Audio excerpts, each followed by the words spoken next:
language. Really? You've got me doing a critique and you're going to curb the language. Good luck to you. I've got the boss in the room.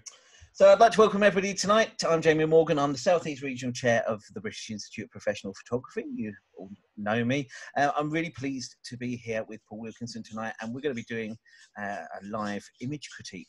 And Paul's had the pleasure of about 30 or 40 entries that we're going to work our way through. So first off, Paul, you are a judge for several of our industry bodies.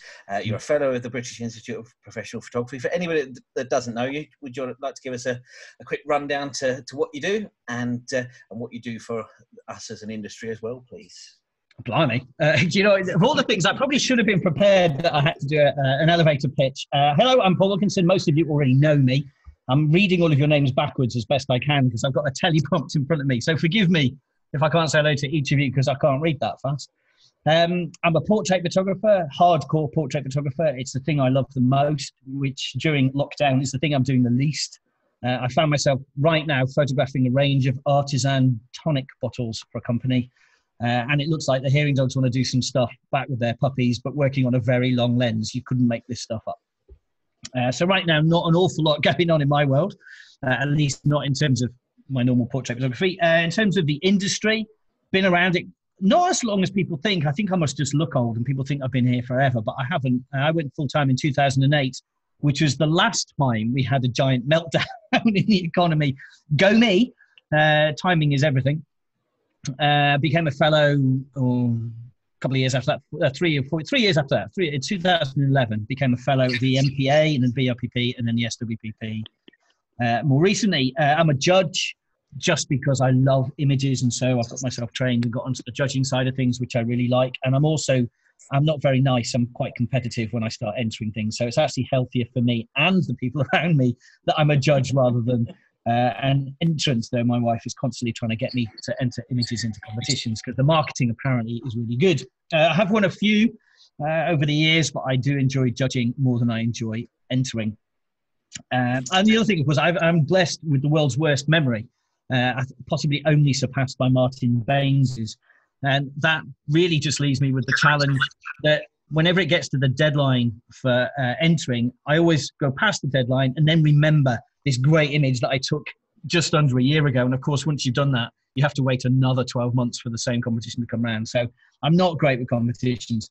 Stuff in the industry, I've been around it a long time, been doing mentoring for a long time, judging, simply because some very nice people really kind to me when I joined. And I think that if that happens to you, I think you owe it just to the gods of the industry to put some stuff back in. And so I've been mentoring and helping out wherever I can. And latterly, we've done this thing, the Mastering Portrait Photography website. For those of you who don't know about it, it's all about portrait photography, the passion of it, the creativity of it, and just as importantly for all of us here, the business of it. Because if you're not making money from it, it's going to be a very short-lived hobby. So that's me. Is that all right, Jamie? I should have prepared that. So is that okay? It's perfect. Oh, okay, that was good. Is the sound still all right? Because I'm nervous I can't hear it. Your sound's perfectly fine for me, mate. Good. I'm glad. My gravelly tones are coming across all right. Perfect. Right. Do you want to? Is there anything you'd like to tell us about the judging process? Anything that any little gem of wisdom you might want to pass on to anyone that's planning on entering any of the competitions this year, or personal bugbear when you see images that you'd like to get off your chest first before we start? No, I'm not going to. And the reason I say no is I'll do it at the end because we're going to go through the images. There are some things I have flicked through these. I did get 10 minutes ahead just to have a look through. And I think there's some things that I can see straight away. And I think they'll become apparent as we go through the critique. And then at the end, I'll try and wrap all of that up. Janie, if you can do me a favour, you can jot some notes down for me as I go. Of course I can. And then ping them over to me later because it'll make a good podcast. And by the time I've shut this thing down, I will have forgotten what I said. Karen Massey's turned up. Beautiful Karen Massey. I know. Okay. Quite a house party. Sure where you are there. Who was that? Who was that? That was Mr. Coe. Jerry Coe. Hello, Jerry Coe.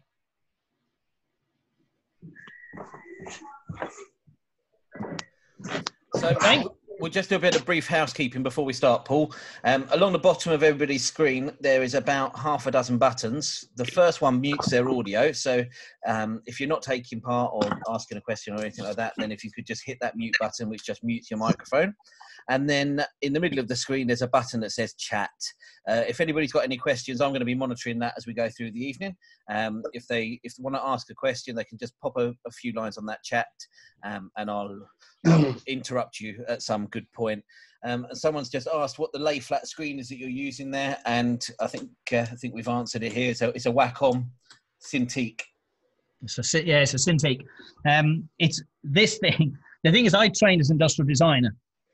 When I came into photography, I spent years. Then I went out and worked I got a PhD in computing, actually. So I ended up working in computers for many years. When I came back into the creative industries, I got myself one of the Intuos tablets, and I always wanted a Cintiq. And a couple of designers I'd seen talked me out of it and says I wouldn't like it. I wouldn't enjoy working onto a flat surface like that. So I left it. And anyway, a couple of years ago, I'm a big fan of a cache converters. Can't help it. Sorry about that. I like a jumble sale, car boot sale, cache converters. And there's one next door to the hair salon I go to in Wickham. And they had an old Cintiq. It wasn't a great one, but an old one for a couple of £100. And they have a 3-month guarantee on it. If it doesn't suit you, you can take it back. No questions asked, get your money back. So I picked this thing up, paid them some cash, and brought it home and loved it. It was faulty. So in the end, I got a new one. But what it's enabled me to do is to go back to doing retouching like I used to as a designer when I had a sketchbook. And you actually work right onto the image as opposed to with your hand down here and the screen up here. So for me and people like me, trained in I was trained in the late 80s, early 90s as a designer. Of course, it was all using markers and airbrushes and paper. So for me, it's amazing. It's not everybody's cup of tea. I've talked to a lot of people who find them really hard to use, but I absolutely love it. And this is the new one I think this has got the 5K display in it. It's absolutely amazing. It's absolutely brilliant. So yeah, there you go. Wacom Cintiq. Can't recommend it enough. Fantastic. Something to add to my Christmas list then for yeah, you better be good. Better be good to get that for a Christmas present. I like to put it on the business and justify it. I like you. I did graphic design and technical drawing and you will love electronics and it, stuff like that. So you will love it. Yeah. So maybe I'll treat myself after all this craziness is over. Should we take a look at some pictures then, Paul? Yeah, let's do this thing. Okay. How long does this normally take, Jamie? As long as you're comfortable with, my friend. Okay, well, 10 minutes is then, and we're out in time for a glass of wine. One of my clients rang me today to ask me how I was doing, and he said he was out in the lawn. This was at 4 o'clock this afternoon. He was out in the garden drinking a huge glass of red wine. I think that's the way to go. Right, hopefully I've now, I've clicked the right button. I've shared a screen. You should be seeing my screen, full screen. Is that right? I do indeed. I've got no way of knowing. It's quite bizarre. So if I push that full screen. Fantastic. So we've got 43 images, I think, to go through. I'm going to try and remember that you all... Can you see my face at all? I can on my side list, but I think we're just... Everyone else can just see my screen. Right, at the moment, Paul, that's it. Yep. That's all right. You're right. It's all right. When I'm recording videos, of course, I have to remember to look back to the camera, but if no one can see me, I don't need to worry. I can just look straight into the middle of each and every image. Okay, first up, portrait. It's a fabulous, the impact. So we talk a lot about the technicalities of images in competitions, but actually the first and most important thing is impact. If you've got amazing impact, an awful lot else will be wrapped up into that. And so we will pick up on technical details. The various ways of doing it, usually what you do if you're doing full judging is you start with an ideal score of 100 and you deduct marks for defects or so-called defects, things that you've seen in the image that you could change. But equally, I've worked under chairs of judges on various competitions who they prefer a more instinctive approach, which sits quite well with me as well. So this one, it's a critique, not a judging. So I'll talk about the things that I can spot. I will miss stuff. And there's stuff that automatically I'll be biased by. There's things that I'm going to really like as a portrait photographer and things that I'll find less easy to appreciate in other genres. So bear with me on all of that. But this image, I mean, I've got it full screen on a big old iMac here, is so powerful that eye contact is straight down the middle of the lens. And if you do that, you're going to have a really powerful effect on the viewer of the image. So the eye contact is absolutely beautiful. And if you look carefully into his eyes, depending on how high a resolution you're seeing these images at, you can see the white lines of the running track reflected back in them, which creates a really interesting sort of shape and pattern leading into right into the pupil of the eye. Because, of course, if you have eye contact, the geometry says that's what's going to happen. You've got a circular ball, a glassy ball of the eyes, and any lines are going to lead into that midpoint. You can see the sky, you can see the photographer, but those lines on the track are just lovely. The things that make me just a little bit sort of, when you, it's like seeing someone at work and their hair is sticking up and you can't help but look at it.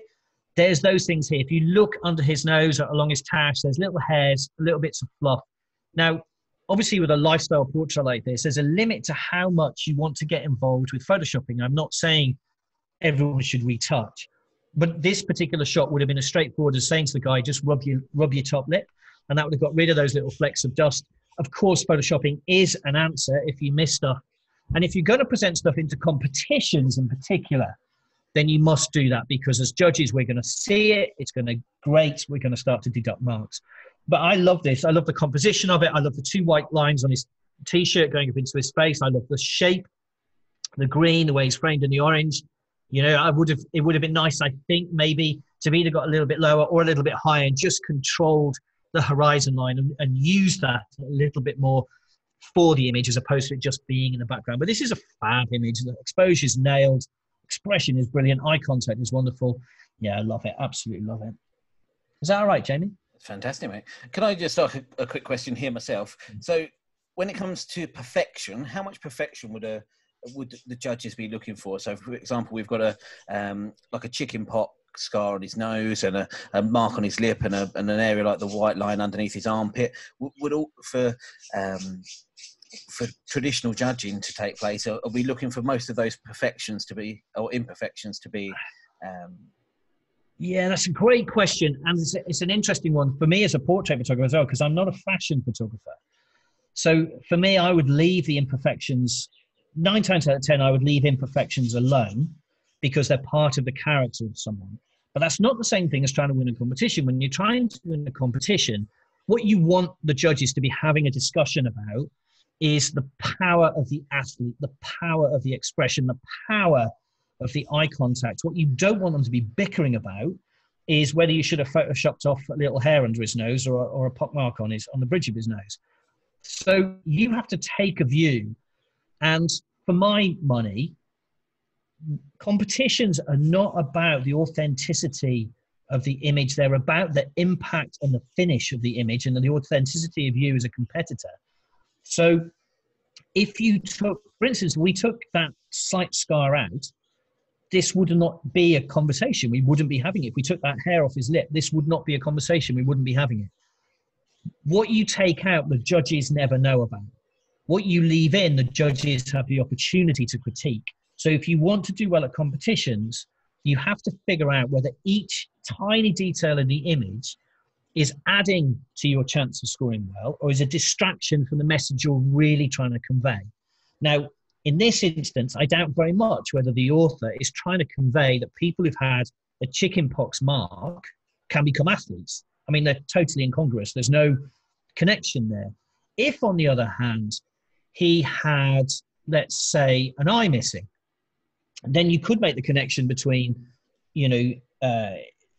health impacts with disabilities, challenges, and still achieving the top goals. And so you just as a photographer have to make those decisions for yourself. There's no rules about it, because I've seen burn victim images where those scars are intrinsically part of the power of the image. They're part of the message. If you went to the effort of taking them out, apart from the fact you're going to ruin a great image, is there part of what the judges are going to add points for? Here, probably, if you entered this into a competition, it's just non-essential and it's a distraction. So for me, I think I would take it out for the competition. But if I was showing this as a portrait to this athlete, I would leave it in because it's part of his character. And that just is the difference. And I can't remember who told me, I think it might have been Hoss, the difference between competition images and your everyday. But competition images is like a fashion designer's catwalk collection. your actual work, what goes to the client, is the same way that fashion catwalk collections are filtered down into the high street, still by amazing designers, still beautiful clothing. But, you know, they are now the kind of thing that actually you wear. And I think it's not a bad analogy. When you're doing competitions, it's about absolute perfection in every aspect of the message you're trying to portray, if you can get there, of course. And then when you actually show your clients your work, it's about authenticity and about being them and real and all of that kind of stuff. That was a long answer. Sorry, Jamie. No, that's bang on the money. Shall we move on to our next picture? Okay, so a couple on a zigzag. I'm sure there's an architectural way of describing a zigzag little bridge like that by waterfall. So the first thing that when I flicked through these earlier, and I had to double check this image, is something's wrong with the finish on this image. And I hate to start on a negative, but that is exactly what I see. And I thought it was because it was a small JPEG that had come through on the WeTransfer. So I checked this resolution. It's not. This is a high-res image. And what I would say to the author is be careful with the post-processing. Inside this image, there's some beauty in there, but it's been overlaid by an effect, probably, though not necessarily, over-sharpening. You can see it. It looks like it looks almost like it's been like, it's a tapestry almost in the background. Now, if that's the effect you're going for, fine. For me, it jars and it's a distraction. And I think it shows in the fact that that's the first thing I've talked about. So just be really careful with plugins, with sharpening, with all of these tools that you have now at your fingertips and for free, pretty much. Just because they're there does not mean you need to use them. So let's just take that as given and let's deal with the rest of the image. So let's look at the construction of this image. What I love about this is the placement of the couple. They're not in the middle. They're off to the right. The reds, which of course in many cultures is a color of romance and of love, is just beautiful. It sits well against the green and the stone colors. I love the way the waterfall kind of drifts in this sort of triangle pointing towards them and then out again. I love all of that. In terms of the posing of the couple, though, it looks a little bit flat to me. It looks like the couple have been told to stand there. You stand there and I'll take a picture. And I think when you're doing these kinds of images, which I'm going to assume is a wedding day, it doesn't necessarily have to be, but I'm going to assume that it is you want to capture that energy and that romance, and it has to flow through their very being. And there are ways of doing that. The easiest way of doing it is just to constantly remind them how lovely their day is, how beautiful they are, and how much in love clearly they are. And then when they get together, they don't just stand each other, and you don't say to them, get together, you put your hands here. You say to them, I want you really, really close. I want this to be the most romantic part of the day. I know I'm here as a photographer, and you've probably got 25 other people there as well. I always take an assistant. Like from the crowd, I'll find someone who wants a cigarette usually. So if I take the couple outside for a photograph, it's usually if I find someone who's desperate for a fag, and I say, come with me, you can help hold my lights or whatever it is, because I typically work on my own. So there's usually people around them, but you still say the same thing. And then you say, I want you to get really close, draw her in, melt into each other. And that way you get that intimacy. There's lots of ways of doing it.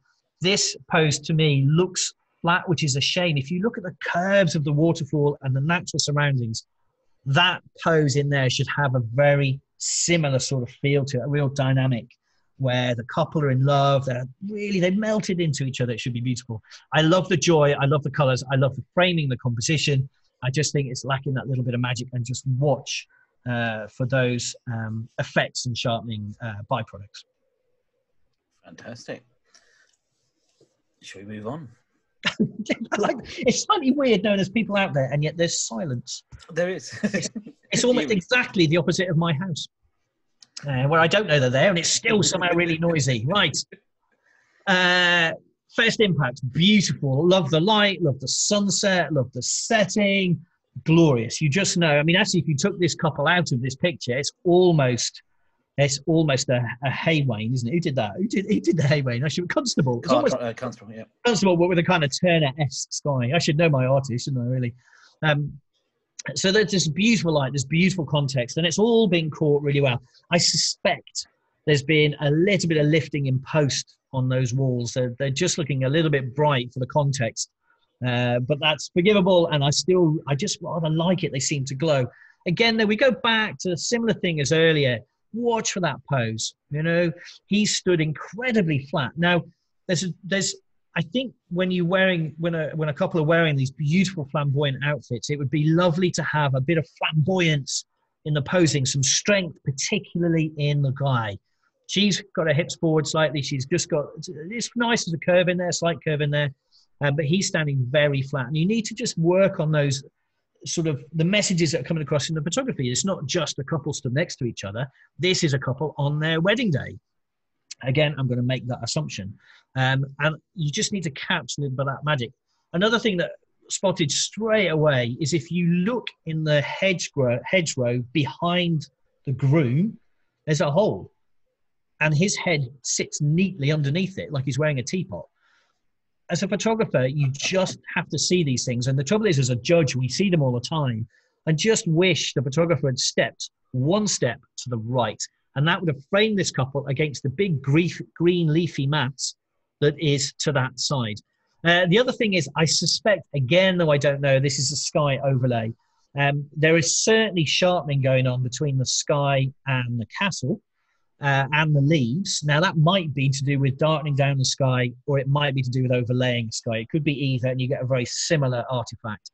Be very careful, because if the judges see it and we suspect it, then we will assume it, and you will lose marks for it.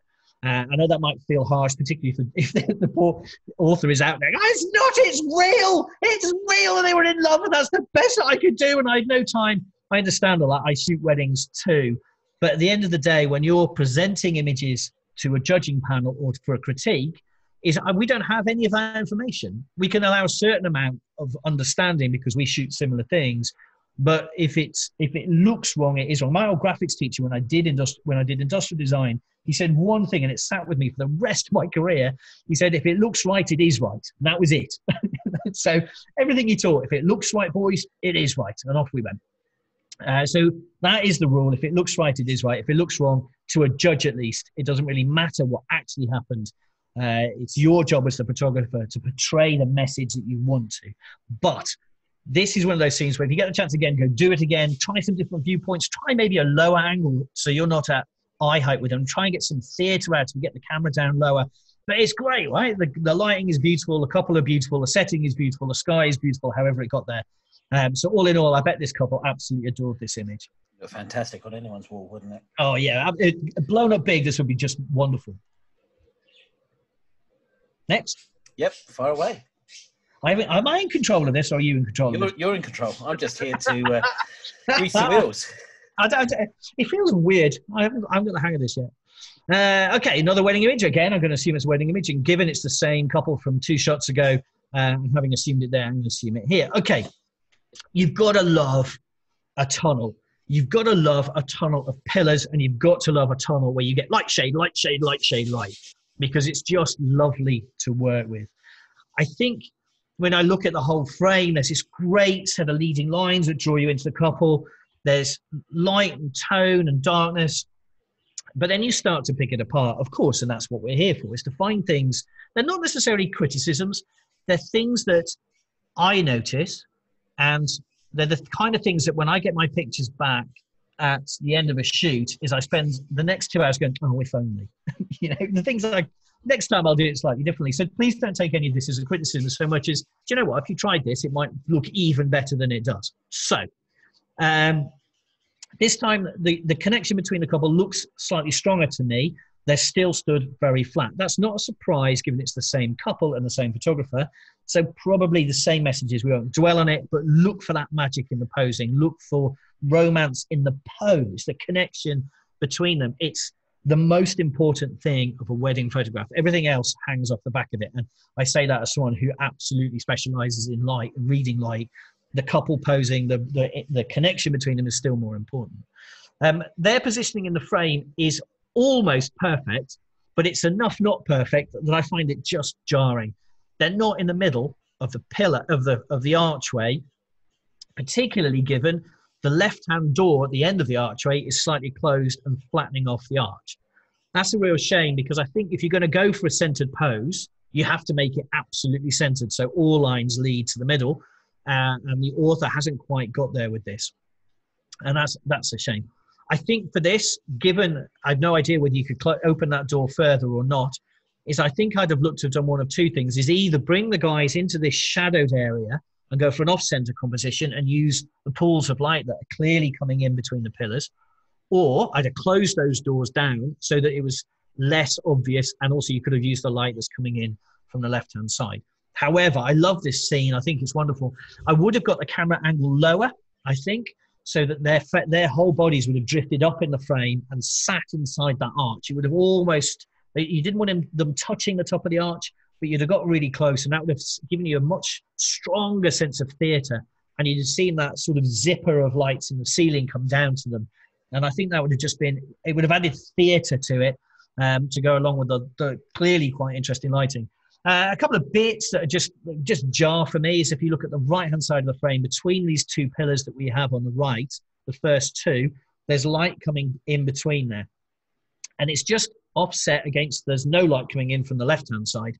And every time my eye sees it, it's just a distraction, as are the blown highlights in the background. Again, looking at the haloing around this lady's shoulder, I think there's some jiggery-pokery going on with either bringing what was there in the background darker, but trying not to get her into that, or that's been dropped in post. It's impossible for me to know, but you can see the halo. If you look at her shoulder, the shoulder in between the two of them, and chase that around the outline of her body, you can see a white halo. And that's almost certainly one of two things, or three things: over sharpening, the background's been darkened, or the background's been dropped in. And once the judge sees it, you're asking me what the judges look for. Judges see this stuff. I'm pretty good at spotting it, but some of the guys are amazing at spotting it. We each have our little speciality that we just get a nose for. And one or two of the judges, this is their thing. And once they've seen that, you're going to lose marks. So just be careful of that, because I think cleaning those little things up, those little lines, the little highlights on the right-hand side, maybe photoshopping out or cropping out what's left of ivy on those pillars would just help it sit down a little bit better. Change your camera angle, theatre in the posing, more romance, but what a great idea. This is one way, if you're close to this venue, go and do it again. Keep doing it until you've absolutely just drilled everything that's possible out of this spot, because I think it looks fantastic. Brilliant. Okay. Another wedding, again, I'm going to assume wedding image. So let me talk about what I see. Okay, and hopefully that will sit everything into place. I see a beautiful couple under the autumn leaves, or I'm going to see, yeah, autumn leaves, isn't it? That's autumn, of a tree. I see construction. I see a generator. I see health and safety signs. I see fencing. I see a to let sign. I see some old warehouses in the distance. I see some offices, and I see to the right a bit of a stately home. Hopefully that tells you what I'm thinking, which is that if the message was for this couple, that setting is important. Maybe it's where they met. Maybe it's where he works or she works. One of my clients is, she's a manager for lots of big construction sites. So when she got married, it would have made a lot of sense to photograph her against her construction sites. She's in charge of them, these huge, great places. And so it might be that there's messaging here that I'm not getting. But what I am getting is on the right hand of this scene, I don't know if I can do this. Can I do this? I don't know if I can do this. Let's just come out of here. Go to R. Let's see if we can do this. I'm sorry to the author. Shouldn't do this to somebody else's image. But even that, now we're zooming in on what the message is. I'm sorry, I've muddled it. I've not even done a particularly good crop, but you get the point. All of that stuff out to that side is a complete distraction. Now that might be absolutely deliberate. It might have a message, but if it doesn't have a message, it's fighting the romance for me. It looks like there's a beautiful stately home to the right. There is certainly some beautiful foliage. You certainly have a beautiful couple. I love the way they're placed on the bench. I love the way they're sitting. It could have been a little less posed and a little more chilled. If you're going to sit people down like this, you need them. Again, I use the word melt into each other a lot, because there are very few instances in when I'm shooting a wedding. I don't shoot couples typically who haven't been together a long time.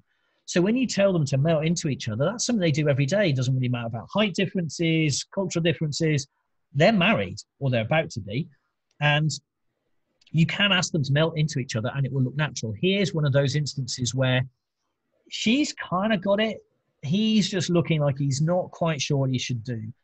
And what he should have been doing was leaning into her in this instance, or leaning back as if he's watching the telly, one of the two, and just get that really natural, candid look to the shot. And that would have added a real layer of interest to it.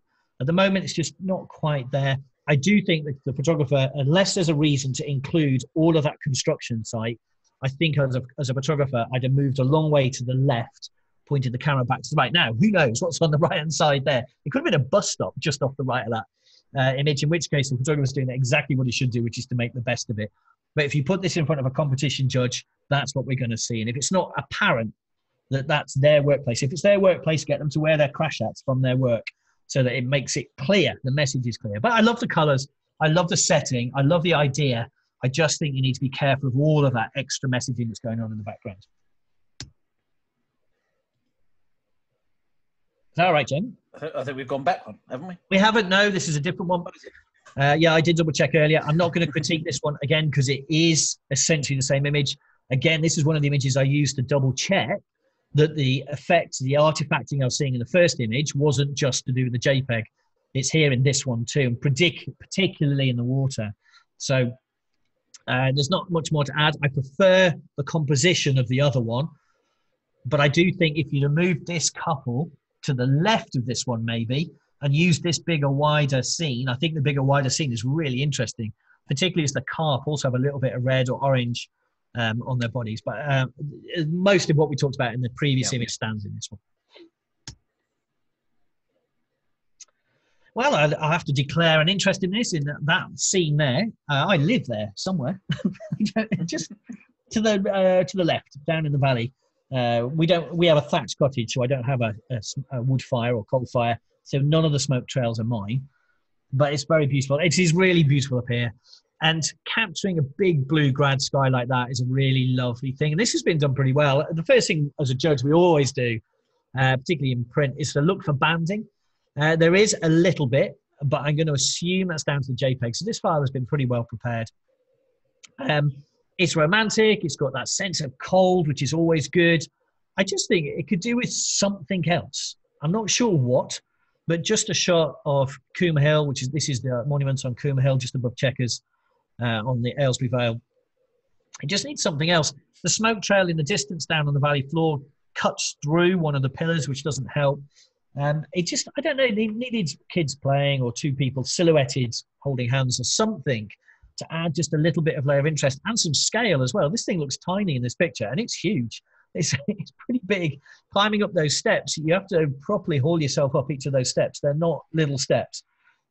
It's a really cool place. If we get a chance to go there. And this picture has caught just how beautiful this scene is. It's very lovely. So all of the techniques are good. I just think it could do with a centre of interest. Watch, you've got a dark halo just around the top of the monument as well. And I think that's to do with post-production. Probably an effects layer has been put on it, but I don't know what. So this is one that came in last minute, whoever this is, lastminute.larry, that would be me. I'm the one that normally puts things in really late. I don't know who that would be. This is a last minute production, remember? Yeah, well, clearly. I worked with a guy, we called him lastminute.dave because he was late for everything. And he was the partner in a firm, and I used to spend, I knew if there's a deadline, we'd be working till 4 a.m. because it would be just, everything would be last minute. Many a night staying in a hotel in London till we finished.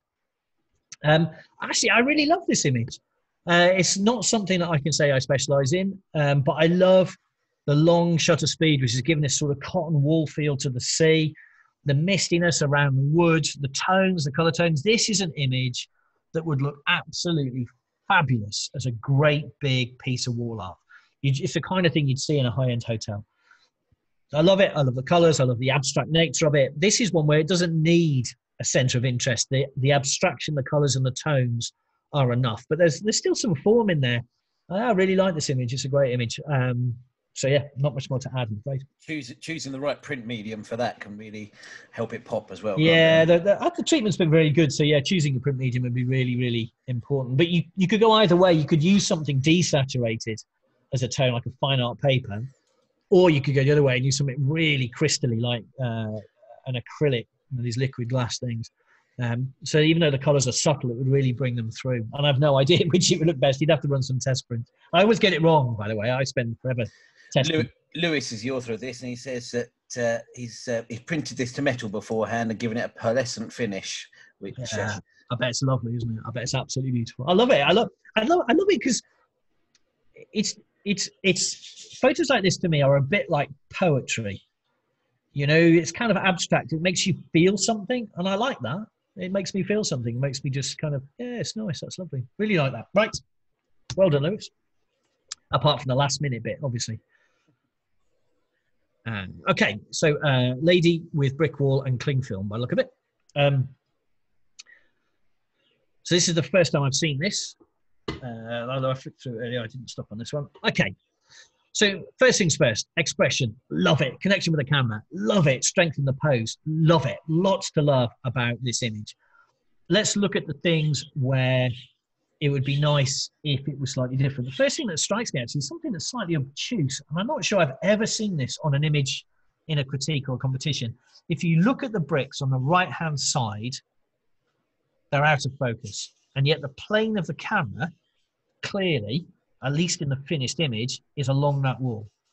Now that can only mean a couple of things. It could mean a cheap lens, it could mean a faulty lens, or it could mean that it's been straightened up in Photoshop and that was a bit of the wall that was actually out of focus, and I've got no way easily of knowing, but there's something going on in that bottom right-hand corner that is really off-putting, and it might be happening in both corners, but you can't see it in the plaster. So I know that's an odd thing to pick up on, but it's really distracting, and particularly for someone who wears glasses, it makes it feel like I'm wearing the wrong glasses.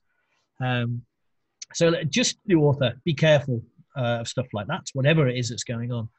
The image has been well captured and well caught. It's clearly a windy day. If you look at her culottes, are they called culottes? Or baggy trousers? And her necklace, they're all slightly peeling to the right, which is the direction of the wind. I quite like that. That adds some movement to it. If she had long hair, I think that would have happened as well. I like the framing against the wall. I like the way the plaster drags down to her feet. I don't like the crack running along the wall through her head, which is a little bit disconcerting. It's a shame that's there. That's one that, if you were to look at competition images, I would expect the author to Photoshop out the bits at least where it touches her head, so it's not a distraction. Now, I know you can argue that that's part of the character of the wall. Fair enough. I'm not sure I disagree with you, but I do know that judges would pick up in it. Tone of variation in the skin is great. That's been really well caught, really well handled. I think in the end, for me, it lacks purpose. Is that the right words? I think so. Would you classify this as a fashion portrait, or would you just put this in as a traditional portrait into a competition? What's your gut feeling as to where it would be classified? Well, would that help add purpose to the image? I don't mean purpose as in what category. I mean purpose as in what's the message? What's, you know, if you crop really hard in, zoom a long way in onto her face. I don't know what will happen. Actually, I'm doing this in Lightroom, which is notoriously not great for zooming in and out.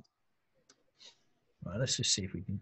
There we go. Right. Now, I know we're getting softness because of the, as I'm increasing the resolution. Now we have purpose, right? We have strength. We have this engagement. We have the expression. It's not, I'm not fighting it. I mean, you know, an image like this, you can come in harder and harder and harder, and you're not going to lose that magic. It's just, there's a huge amount of power here. Let's see if I can come back out without crashing everything. And then you get to the bigger image. It loses that distillation of the emotion somehow. I don't know whether it's that there's all of these different bits of the wall, that bit that's out of focus down that bottom. For me, it just isn't, it just loses its strength. It loses its character. It needs something. And I know that's must be frustrating if the author's listening, and I'm really sorry I can't articulate it more clearly. I think you know when you get it, and I think as a judge you can feel when it's not there. The impact isn't there. The impact is all in her expression and in her upper body, up just below her hands. But that's been diluted down by the rest of the frame, and I think actually this would have been a much stronger portrait. Now, if it's a fashion image and you're trying to sell trousers, clearly I'm wrong, all right? But I can only look at it as I see it. If you're selling trousers, job done. If you're selling sandals, job done. If you're selling bricklaying skills, not so much. I'd love to see what the author and the model did that they haven't shown. I bet there's some amazing images in there. I love this image. I just wish there was something more powerful about it, I guess. Still there, Jamie? Still am. Waiting on tender hooks to see which button you're pressing next on that keyboard. Like we're going to the next. Actually, let me just check. Check these are all going in sequence. Yeah, they're going in sequence. Look at me go. Do you know what? I might have a PhD in computing. You wouldn't know it sometimes the way I'm in technology. Now, beautiful New York City, one of my favourite places on earth. I'm going to guess that this is shot from. Well, I can see the Empire State, so it's not there. I can't. What's it in Midtown? Chrysler Building, is it? Maybe. No, that's down there. I don't know. Anyway, from wherever it's shot, helicopter possibly. Lovely image, of course. It's iconic. It's beautiful. New York City is just this incredible, infectious, vibrant clutter of buildings and people and cultures, and that's what I like about this image. I love the bigness of it. I know bigness isn't a word. I love the detail in the clouds, but mostly I just love the jumble that is New York. I'm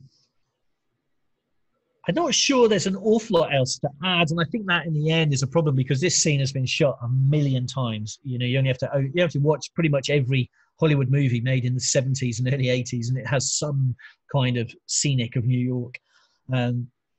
I love the gradation through it. So you get this sense that wherever the viewer is, you're in the shadows, and then there's New York downtown glistening in the sunlight. You know, I love all of that. And as a fan of New York, I cannot tell you how lovely it is to see it. And I know that as an image, if you could blow this up and put it on a wall, it would look absolutely fabulous. I think, though, in the end, it's just been done a lot. And I think if you're going to take pictures of New York, you have to find a way of being different. And while I absolutely adore this image, I think it's great. As a judge, I'm not sure that it would score that well simply because it's the same image we've seen 1,000,000 times, and you're kind of constrained by viewpoint and everything else. What has come across in this image, which you don't see in all of them, is atmosphere, bags of it. But one more thing, I do think this would make a really, I don't know if I can do it, B. B didn't do anything. I did assume that would go black and white. Nope. Let me click that button there. It might be that. Oh, there we go. There we go. It'd make a great black and white. I'm right about that. Make a great black and white. Absolutely beautiful image. Fabulous. Love it. I'm just not sure how well it would score in competitions in the end. Next. Yep, let's move on. How long are these supposed to take? As long as you're comfortable with, mate. As long as you're comfortable. Hang on, I hope you stocked up on tea and a glass of water and stuff beforehand. Always. So I'm just trying to make sure I haven't zoomed in on that image. I love this image. It's a sweet little still life. I love the idea of it. I love the Chinese newspaper and the Chinese crockery. The little hint of a Union Jack in there just makes it really interesting as well. I think it's a really cool little image. I think the one thing I would say is you've got two light sources on here. There's one top left and one bottom right. And that doesn't quite work for me. I quite like to see a single light source. And on top of that, you've also got some tungsten mixed in there as well. You can see the yellow highlights in the reflective surfaces. So you've got mixed lighting, two light sources, primary light sources, plus lots of dots of yellow going on. And I think if you look at great product photography, I know this isn't product photography, but if you look at great product photography, always love, I've watched Jonathan Beer's work for a while, having been introduced to him. And if you look at the detail, the way the light wraps around things and creates texture and form, that's what you're going for. So in a still life like this, when there's so little else going on, it's going to be all about the lighting. And I do think they're a distraction. But I love the idea. I think it's one to go and, maybe revisit and try it with one big light source and then gradually add in small amounts just to fill shadows, but retain that feel of it being one big light source that shows the texture and the shape and the form of all the items. But that's a cool little image. I think this would look great in a frame. I think it would look really well framed. It'd make a great magazine cover as well. You can imagine this on the cover of Design Week with, this year's pottery or Chinese influx of, I don't know, vases. I don't know. I ran out of words, but you get the idea. Antivirus serum. Yeah, sorry, yeah. Right. Okay, let me just check. I've got all of that image on the screen. I have. So this is one of those images. This came up. I kept cycling through the images earlier, and I kept landing on this because I think it's one of those images that does draw you in. So this combination of the lights and the darks is lovely. The reflections in the floor, really interesting. The chair down the end of this small corridor, really cool to sit a guy in. It's almost like a superhero chair. If you look at the designs on the arms of the chair, it looks like something out of DC or Marvel Comics, which is great. It's got a real kind of thing about it. So let's just look at all of the different elements that we have. We have, I'm not very good at my Romano-Greek, Greco-Romano folklore. So I have no idea whether that's Zeus or someone like him, or just a large guy made out of marble in the photograph on the left there. What is clear is we're talking about muscles and superheroes and strength.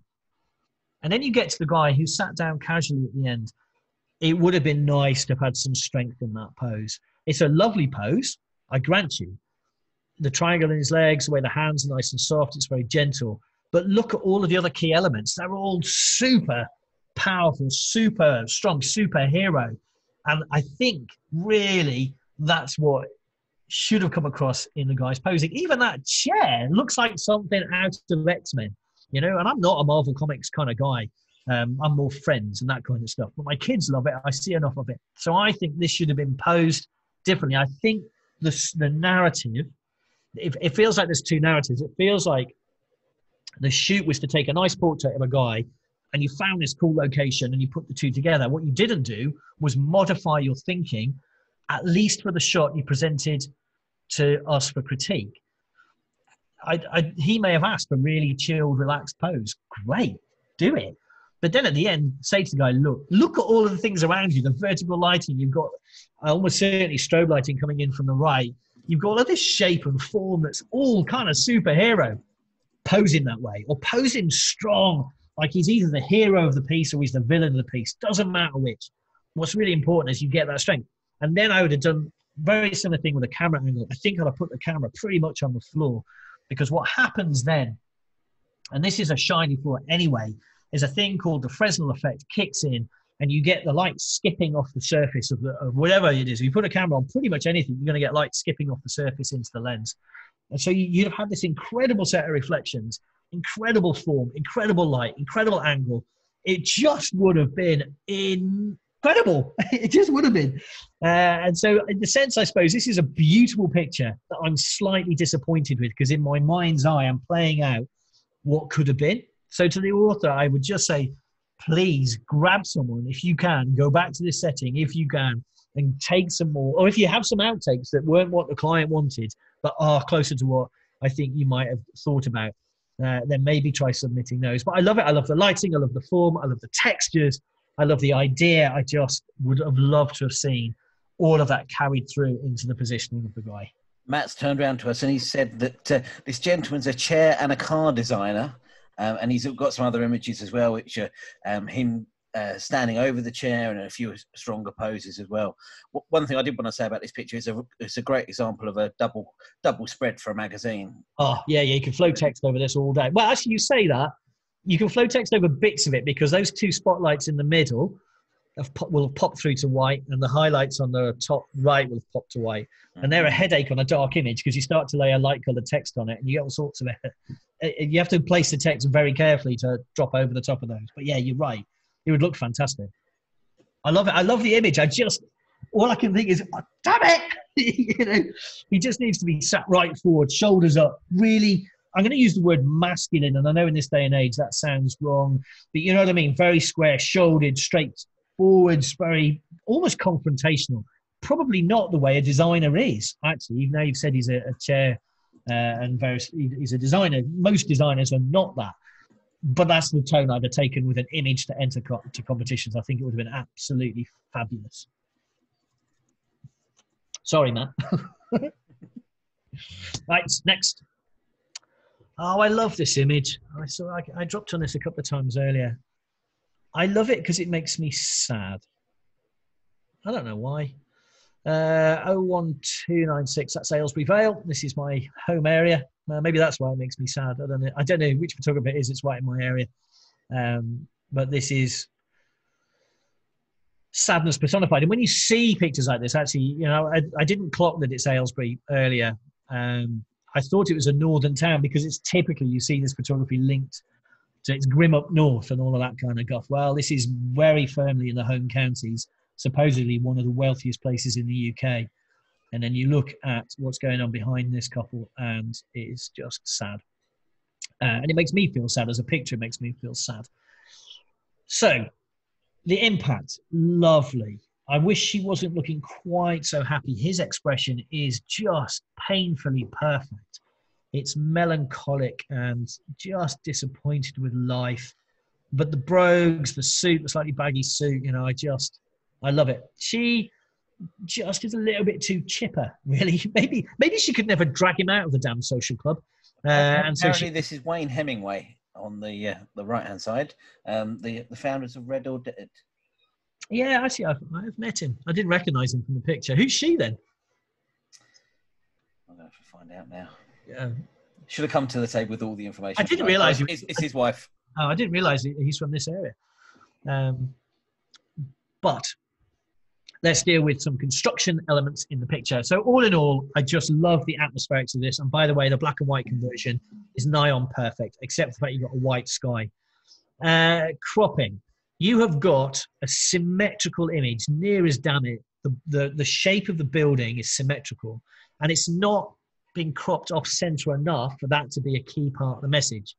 So I think I'd have liked to have seen it cropped to make the most of the symmetry, or actually shot to make the most of the symmetry, and then the characters placed to either break it or enhance it, which way you wanted to go. I'm not saying I always want people in the middle. In fact, if you look my stuff, anything but. It's just you've got this W going on along the skyline, and the windows are all the same. And then you look to the right, and I've got an extra window and an extra few bits down, and two extra windows right on that right-hand side. They don't imbalance it enough to make it dramatic. They just imbalance it enough to make me unhappy. Now, maybe that helps add some tension to the image, but for me, it doesn't quite work. Now, there's a couple of little bits as well that went, again, I'm framing this in terms of judging, not necessarily in terms of whether this is a great image or not. It's a great image. I love the image.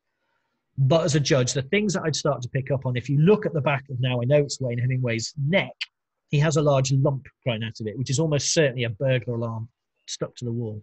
Because there's quite a good deep depth of field on this to capture the texture of the building, that too is sharp. Under his left arm, as we look at it, the wall continues straight down. It connects with his arm and goes straight down.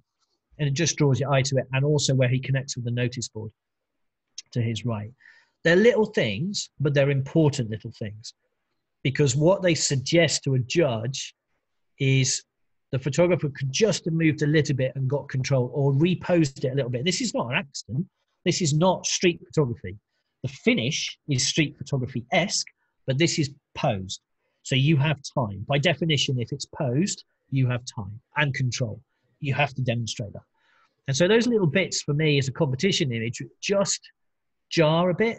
That said, I love this. I absolutely love it. I'm struggling a bit to say anything, constructive criticism, because it makes me sad in such a glorious photographer's way that only photography can. I think it's great. I love it. I didn't know it was Wayne Hemingway. Does he live around here then? I did not know that. I'm moving on to the next one, if that's all right, Jamie. That's fine, mate. No idea. I have no idea. You know, when you get to some images, you just, no idea. I'm hoping you've got a chat feed on there that's going to give me some clues as to what on earth I'm looking at. Something to do with getting dirty and wearing a helmet at the same time. He looks like a welder or something Well, along those lines. Sort of, but that's the wrong kind of helmet for a welder, isn't it? Scuba diving and welding. Welding, typically, you've got to be able to get the visor on and off really quickly, because you strike the arc with the mask just about off and then you flick it down. So, don't know. No, but obviously handling something of industry, or maybe it's just sci-fi. Anyway, let's deal with what we've got. The problem with this image is the lighting on the product, whatever that is behind him, is lighting that better than it's lighting him. So he's lost in the mush in the middle, framed by this light, but there's not enough modeling on the lighting on him to tell me what's going on. That might be correct. That might be what the author is going for. It looks like a bit of a plane or a helicopter to me. Whether this is like somewhere they disassemble kit, I don't know. It's an advert for 3M's welding helmet. Oh, right, there you go. Shows you what I know about. You don't need to move the visor up and down as it's light controlled. Ah, it's one of those. Okay. Well, I hope 3M really liked it. I'm just a bit lost in it.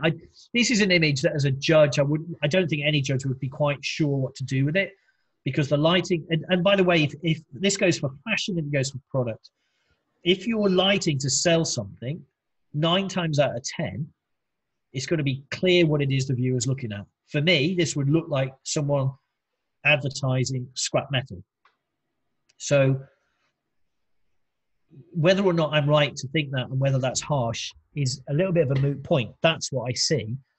And it's up to the photographer to lead us in. Now, I know with advertising photography, this is a real headache if you're an advertising or commercial photographer and you enter competitions, because you're used to your images having the branding and a strap line attached. And that changes everything. But the problem is, in a photographic competition, we only see the photograph. That's what we judge.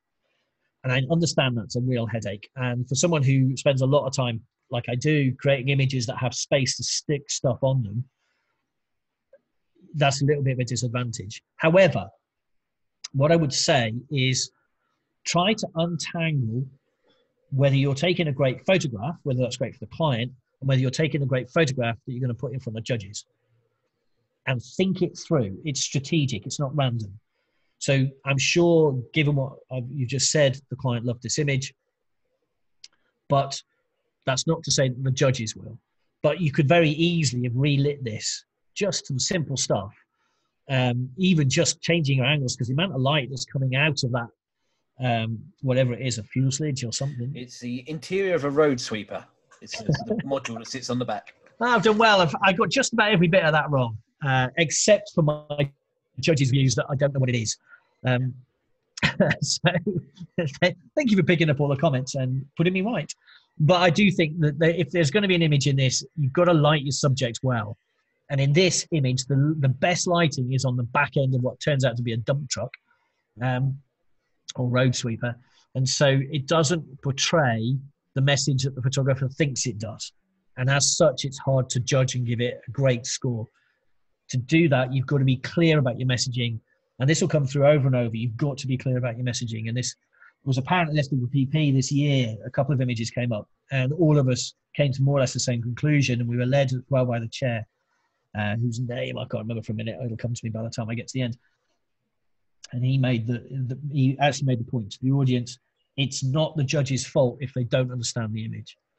It's the photographer. You're the only person. As me as a photographer and someone enters competitions, I'm the only person who can get the message across. And if I'm failing, it's not the judge's fault. It's my fault. It's my job to get that across. And I think the problem is that very often we scoop up pictures that we've taken during the year.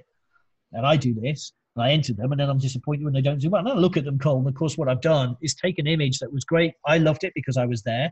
The client loved it because they bought it. And I assume because of all of those things that would make a competition-winning image. You put it cold in front of someone that's no idea what you went through or what it was for. They look at it cold and it gets 80 or 79 or whatever. and you're disappointed. Well, actually, that's my lookout. I've got to pick pictures. So I use people around me to help me pick pictures so that I don't do that so much. But like I said, I'm a dreadful competitor. I'm much happier judging. And whoever took this picture, I'm sorry I misread it wrongly on about every other level. But I love it. It's got atmosphere and bags of it. And I bet 3M loved it. I bet their agency went absolutely ape for it. It would have looked great with some writing around it. It's just as cold as a photographer, it's hard to read. So how many feet wide do you think there should be on a wall, Jamie? Minimum of 6 feet wide. Yeah, I've got 6 to 8 feet. In fact, this might even be 3 huge acrylics chopped. So it's chopped as a triptych. If there's enough resolution in the image, I would use this. I would put this up as a triptych. So that, yes, you know what I mean. This needs to be in a hotel reception, or it could be anywhere. It could be in your living room. If yeah. this is, I have a couple of pictures coming out of the Chilean fjords when I was working on one of the cruises last year, and I keep meaning to do this. Mostly because all of our cruises have been cancelled, and I'd like to have a picture like this in my lounge so that I can remember what fun we used to have.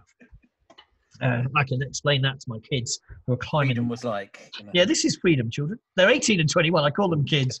Harriet was off on her travels when the wall came down or went up, whichever which way. And she had got a trip of a lifetime. She was spending a year traveling. She managed 56 hours before she was home. She got to Johannesburg, got back on a plane, came all the way back again. So yeah, she's not a well happy bunny. So much to love about this image, and it's so simple. You know, I have no idea where it is. Could be anywhere. Norwegian fjords, Chile, Argentina, who knows? But I absolutely love it. I love the positioning of the little boat. I love the fact that it's a sailboat, which helps. It's not, a gin palace or something. I love this mist that you get. You don't see this as often as you'd like, and it takes a certain degree of observation and then a certain degree of skill to capture it, where you have these layers in the mountains. And the fact that it goes to almost white in the background in this instance is absolutely correct. I know we normally talk about sky with no detail, but you have to have sky with no detail for this to look right. I love the way it drifts away into the distance. Each of those is a pretty big lump of rock in the background. And there's this little fishing boat or, I don't know, pleasure yacht or whatever it is, drifting across. In fact, the only thing that jars a little bit for me is the leading edge of there's a little bit of headland jutting in on the left onto the sea horizon. I'd be tempted to Photoshop that out. It's not doing anything. It's not balancing the image for me. I like the fact that it's imbalanced with a little boat off to the right. And I like the fact the little boat is off to the right, heading out of the frame as well. You're looking at where it's been. And of course, the traditional way of portraying movement is to have whatever it is moving into the frame. And I really like the fact that it's moving out of the frame. I think it's wonderful. This is just, I love it. Absolutely love it. Yeah. This was in Turkey, and it reminds me of Ansel Adams' gradings that he talked about. Yeah, it does, doesn't it? The zone system. The zone system, yeah. Yeah, it's absolutely fabulous. It's a shame that the version I've got is low res for this screen because I'm seeing all the pixelation. I'd have quite liked to have enjoyed this at a full blistering whatever resolution it is. But it's lovely, absolutely love it. Weddings. Well, anyone remember what it was like to do weddings? Dim and distant past, and possibly not going to happen again for quite a while. 2021, ladies and gentlemen, is looking to be double booked, is what it's looking to be. We are now fighting dates as clients roll everything into 2021. I don't know how I'm going to do it. As long as I survive 2020, next year we're going to be busy, nearly all weddings. I love this part of the day. I love the getting ready. Now, I'm going to assume it's a wedding. It needn't be. This could be an actress getting ready for a scene because you see exactly the same thing with hair and makeup and stylists around them. But it's more likely to be a wedding than anything else. I love the gentle pensiveness on her face. I love the sense of movement and stuff going on around her. 2 of those 3 people, I think, are, hair and makeup. And then the third person in that left-hand side is almost certainly a bridesmaid looking at that, or a best friend or something like it. I like the interaction. I like the movement. Of course, there are bits that it would be nice if they weren't there. And as a wedding photographer, when you're doing observational or you're doing photojournalism, and I hear this a lot, right? So as a judge, we regularly have a lambasting from my wedding photojournalism friends who will say, "No, it's all very well you say all of these things, but of course it's meant to look real." Yeah, I agree, it's meant to look real. Move. You don't have to stand where you are. You don't have to take the picture then. And you certainly don't have to present it in front of a judge and then expect it not to be critiqued if there's stuff sticking in the edges. There's stuff sticking in the edges. The first and most obvious is whatever it is top right. It looks like a glass cow's udder. I have no idea what that is. Part of a lampshade, possibly. Distracting. There's that lampshade on the left-hand side as well, which is a distraction. Also, the radiator, much as I'm really happy to see people use thermostats on the radiators, ladies and gentlemen, this is a good thing for the environment. It means you're regulating each room individually. Don't need to see it in a wedding shot, though. It's not adding anything to the narrative to know that she was exactly the right temperature for that particular day. And the reason I say all these things is you set this up rather than a critique as what does a judge think, Jamie? And so I'm dealing with it as how a judge would think. A judge looks at these things. The judges as a panel are going to see these things. The judges as a panel are going to notice that when you look at the way the faces on that left, the two ladies on the left are composed, it looks like the makeup artist has someone's head going at the top of her head. The nose and everything, the eyelashes join in with her hair. And that's a combination of timing, positioning, and then editing. By editing, I mean selection process, picking the right image out of the set. Because I bet the author took 25 of it. We all do, because it's great. There's great lighting, there's great moment, there's atmosphere. I like the hand positioning on that bridesmaid. I like the way the hands are on the two makeup artists. But what it doesn't get past is the fact there's a lot of other stuff in there that would have been nicer if it wasn't in there. Including a little highlight on the makeup artist's back. It looks like she's got a plaster on or something. It's not. It looks like it's a light highlight.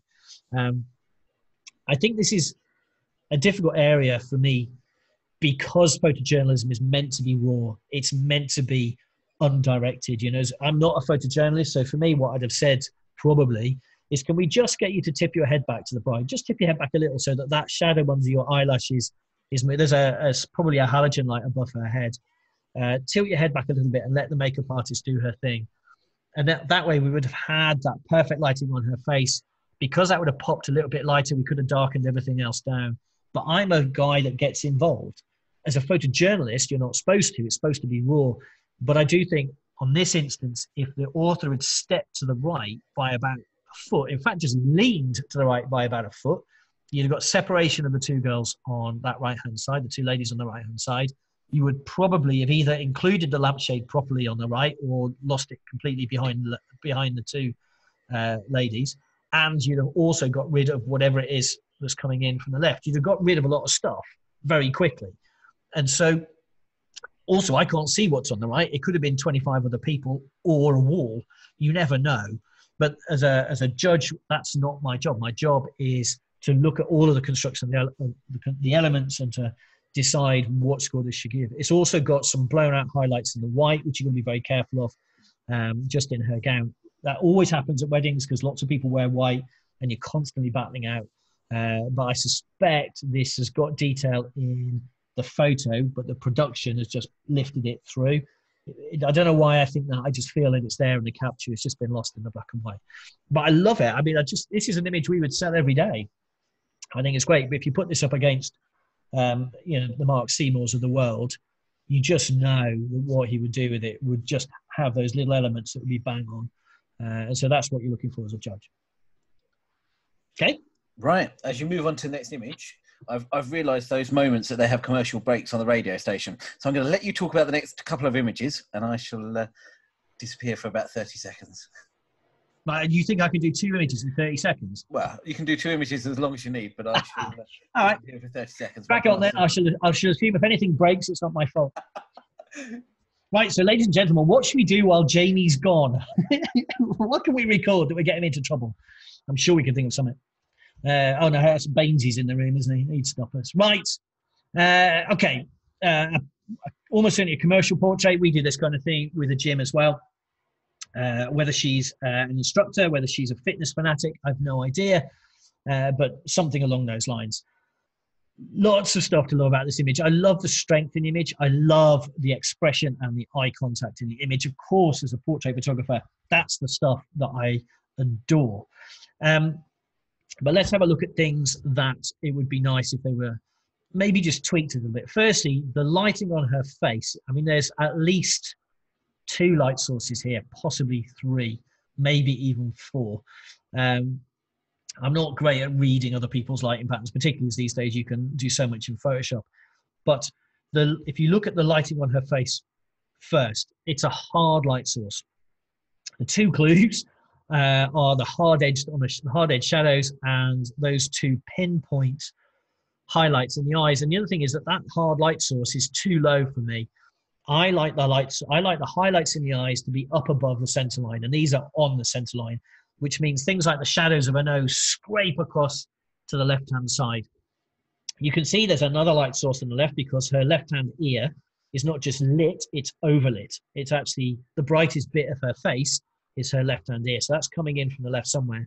Equally, I think I can see there's light on the right-hand side from the back, which is coming through her hair and onto her shoulder. All of the right ideas, all of those light sources are really good. They're all the right idea, but they need to be brought under control. So those extra light sources are too bright for me.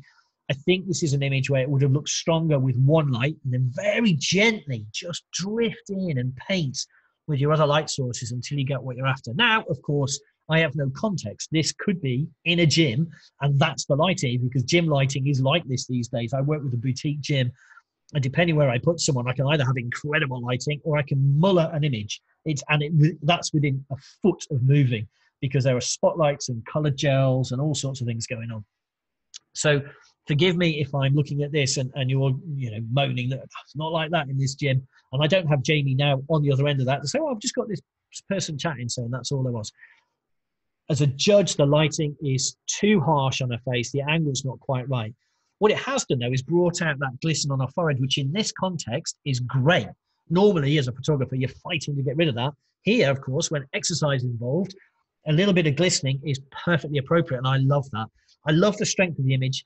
I do suspect she's wearing fake tan. If you look at her knuckles, it's either in the treatment on the edit, or she's wearing fake tan, or she's a mechanic and has been servicing a car. I have no idea which of those things to be true, but I do know that it's distracting as a photographer because it doesn't add any sort of femininity to it. It just looks slightly grubby. So just watch for that. There's not always anything you can do about it. If it's, if someone does perpetually wear fake tan, you can get that look, the way the light bounces off the tones. So just keep an eye out for that. But other than that, I mean, I actually really like the image. I think it's a really strong image. And if you put a gym's branding around the edge of it and said, you too can exercise when you're out of lockdown, I bet it does really, really, really well. So nice image, nice expression, great capture. Just look at the balance with the lighting and those grubby skin tones. Who's looking at you, kid? The joy of weddings and the photographing lads. Love the atmosphere in this image. I love the framing of this image. I love the colours in this image. And of course, the thing that makes you smile is the fact the lads are having some banter, almost certainly with the photographer. And as a wedding photographer, that is a glorious thing. Of course, it is 90% of your skill is to get involved with a group of people you've never met till that morning and crack on. And by the end of it, you're having, I say this isn't by the end, this is before the ceremony, almost certainly. And you've got that kind of laughter and that kind of joy out of it. I bet the guys loved it. The little bits that you could have a look at, and there's very little you can do. You're on a reasonably long lens. You've got them on a path. They do this, you take the picture. I would Photoshop out the post with the light on it. That's a distraction, it's blown out, but also it's got the fuse boxes on there. Get rid of those. It's not adding anything to the narrative. It's not, someone can't argue that it's not authentic. If this was a reportage image, maybe you could have that argument. But the fact that that guy is pointing at you, the photographer, and laughing says that's not reportage. That is you interacting. So all bets are off at that stage. Get rid. If you can, get rid. The bits that jar a little bit are where the guys' heads clash into those window frames and the gaps between the guys. From a wedding portrait photographer's point of view, the gaps are a bit too wide. It would have been nice if they were bunched up a little bit more. But I lay a bet this is in the middle of something else. You're trying to get the guys to walk or stand, and suddenly they start to mess around. Grab the shot. Of course you do. That's perfect. It's a great wedding shot. It'll sit well in the album. Would it do well in competitions? Probably not so much. But I think this is a great shot from someone who's quick on their feet to get that. You back, Jamie? I am indeed. That was good. Well done. Yeah, that was a short pee for you. I'm assuming that's where you went. I'll have a jingle for next time and we'll have a commercial break. Posing groups. Well, I tell you what, this author has done a damned good job of posing all of the people in this shot.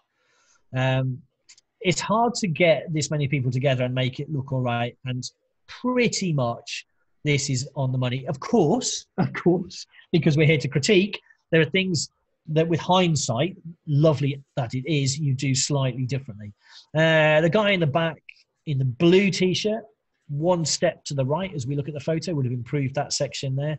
The guy in the purple T-shirt could have just come forwards a smidge, and the lady in the pink, because she'd have had a little bit of space where the blue guy was, could have just rolled her shoulder round a little so that they would have been connected, the two on the right. But I love the strength of each of the guys. All of the posing is really good. The one thing that as a person who photographs, I know I'm not a dog photographer. Before you start, Jamie, I'm not a dog photographer. You just beat me every year. Yeah, I know. I'm terribly sorry about. Do you know what? The hearing dogs have asked me to go and do some stuff during lockdown. But we have to do it really carefully. So I've got to do it on a massive zoom lens. So I can't get near the trainers or the dogs.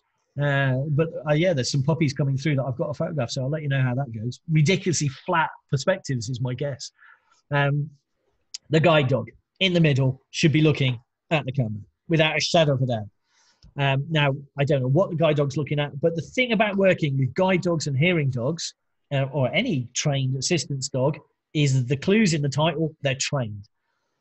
You can get them to look at you. That's not rocket science. And you just have to figure out your techniques. And the basic technique is if you can't get them to look at you, get them to look at someone they do look at and get that person to stand next to you. And then you get the look at the camera. But actually, this is a great shot. You know, it's got light all over the place. There's stuff pinging around everywhere. Some blown out highlights and some bits and pieces. But there's not a lot that you do differently. I might have chosen a slightly lower camera angle, given the strength in some of the posing, to have lifted them up in the frames. The camera's looking up at them a little bit. But I think this is a great image. It's absolutely perfect for what it is. Great. Joy in expressions, joy in sunshine, joy in a small dog. People do love their dogs. Obviously, I don't photograph dogs. Just reminding you again, Jamie. Every time a dog comes in, I'm going to remind you that I don't photograph dogs. First things first, joy. This picture just makes you smile. And as a portrait photographer, isn't that what an awful lot of this is about? So often in competitions, straight out of the gate, I know this wouldn't do well in a competition, all right? And I think that's a shame. And I'm constantly asked about it by lifestyle photographers, of which I am one. Because if you know this person, and even if you don't, to be fair, you get an emotional reaction, all right? And it helps having a dog in the frame as well. And by the way, the dog is being held pretty well. It's hard to hold a dog and still look good, and this lady is doing that rather well. Smiling, laughing shots typically don't do very well in competitions. Why? Because you don't always get that big emotional reaction out of a smiling, happy shot if you don't know the person in the shot. If you do know the person in the shot, of course you do. But as judges, we never know. In fact, by definition, if I knew the person in the shot, I'd have to recuse myself and not judge it. So you're always going for emotional impact, and it's much easier to get that out of a serious, somber, emotional moment than it is out of a joyous moment. Sad though that is for me and others as portrait photographers. So just bear that in mind. But I love the lighting on her. I love the expression. I love the energy. I love the connection. This is a perfect portrait, right? There's very little you change. The highlights in her hair have blown out a little bit.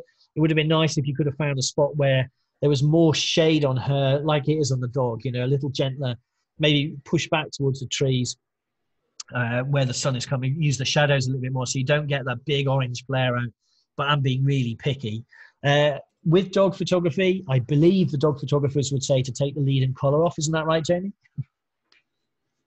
Sorry, say that again. Take the collar off. The collar, I'm take less worried. lead off.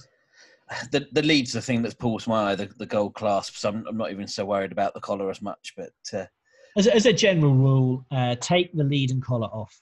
If you can. I mean, if you're in a park and the dog's going to do a runner, don't. For goodness sake, don't. But you can Photoshop it later. For me, what I'd have done in this instance, if the dog was a runner, I'd have got the lead, because you can see it's trailing all the way down the front of the coat. So I'd have taken the lead and looped it round the back, so that at the front, all I've got is a leather strap round the neck and the collar. And then the lead is lost over the back of the shoulder somewhere, because then I have the choice, if I want to Photoshop it out, of photoshopping it out. Very occasionally, if you have a little dog in a big studded, Fido collar, we'll keep it in because it's funny, it's part of the character. But 9 times out of 10, it's just a way of hanging an identity tag. And so it doesn't really have any message in it. So I would just lose it. But I love this image. I think it's great. I think the lighting's great, the posing's great, the expression's great. Cropping, you could have been a little stronger with the cropping, get in a little bit more, because there's some dead space on that right-hand side that you don't need to have there. Really just draw. I'll show you what I mean, actually. Let me, if I just, you could, with cropping, if you do this, you say, how this works. Otherwise, I'm going to look proper foolish. You can just bring it in harder. And as you do that, I'm avoiding cropping into limbs, and if I can avoid it, I'm just bringing everything in tight. Whether I've got that right or wrong is anybody's guess. What it does is it makes it feel to you as the viewer like you're much more inside the conversation. I've kept the hairline in, so it's still the frame of her face. I've never been interested in the hair on the top of someone's head unless it's a Mohican or something interesting. But when you crop like this, again, I'm not saying this would make it do better in competitions. What I am saying, it's an interesting piece of psychology that it draws you into the frame and it makes it feel like you're much closer and having a conversation with that person. So I'm illustrating more than critiquing, but I do think there is some interesting, the space on that right-hand side is not adding anything interesting to this shot. Let me just come out of that. I think it's perfect mantelpiece picture, though. Oh, it's just a lovely picture. Would love that of their it's sunny, it's vibrant, it's energetic. It'll sell every day of the week. I love it. Family portraiture with mixed age groups and dogs. 3 dogs. Yeah, all looking at the camera. Just saying. That's all I'm saying. I love this shot. I think if I could change, I wouldn't change very much about it, actually. I think it's just a nice, cheeky little shot. And to get all the dogs looking at the camera as well. The errant Cocker Spaniel, working cocker on the right, of course, I mean, it's a little bit far out, could have done with moving it in, but you're talking about dogs, right? You can't just tell them, can you get a little bit closer? And I think I've seen the next shot coming up. I know it's her dog.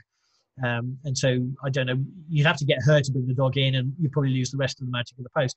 I think the only thing I'd say is it's almost too good. Does that make sense?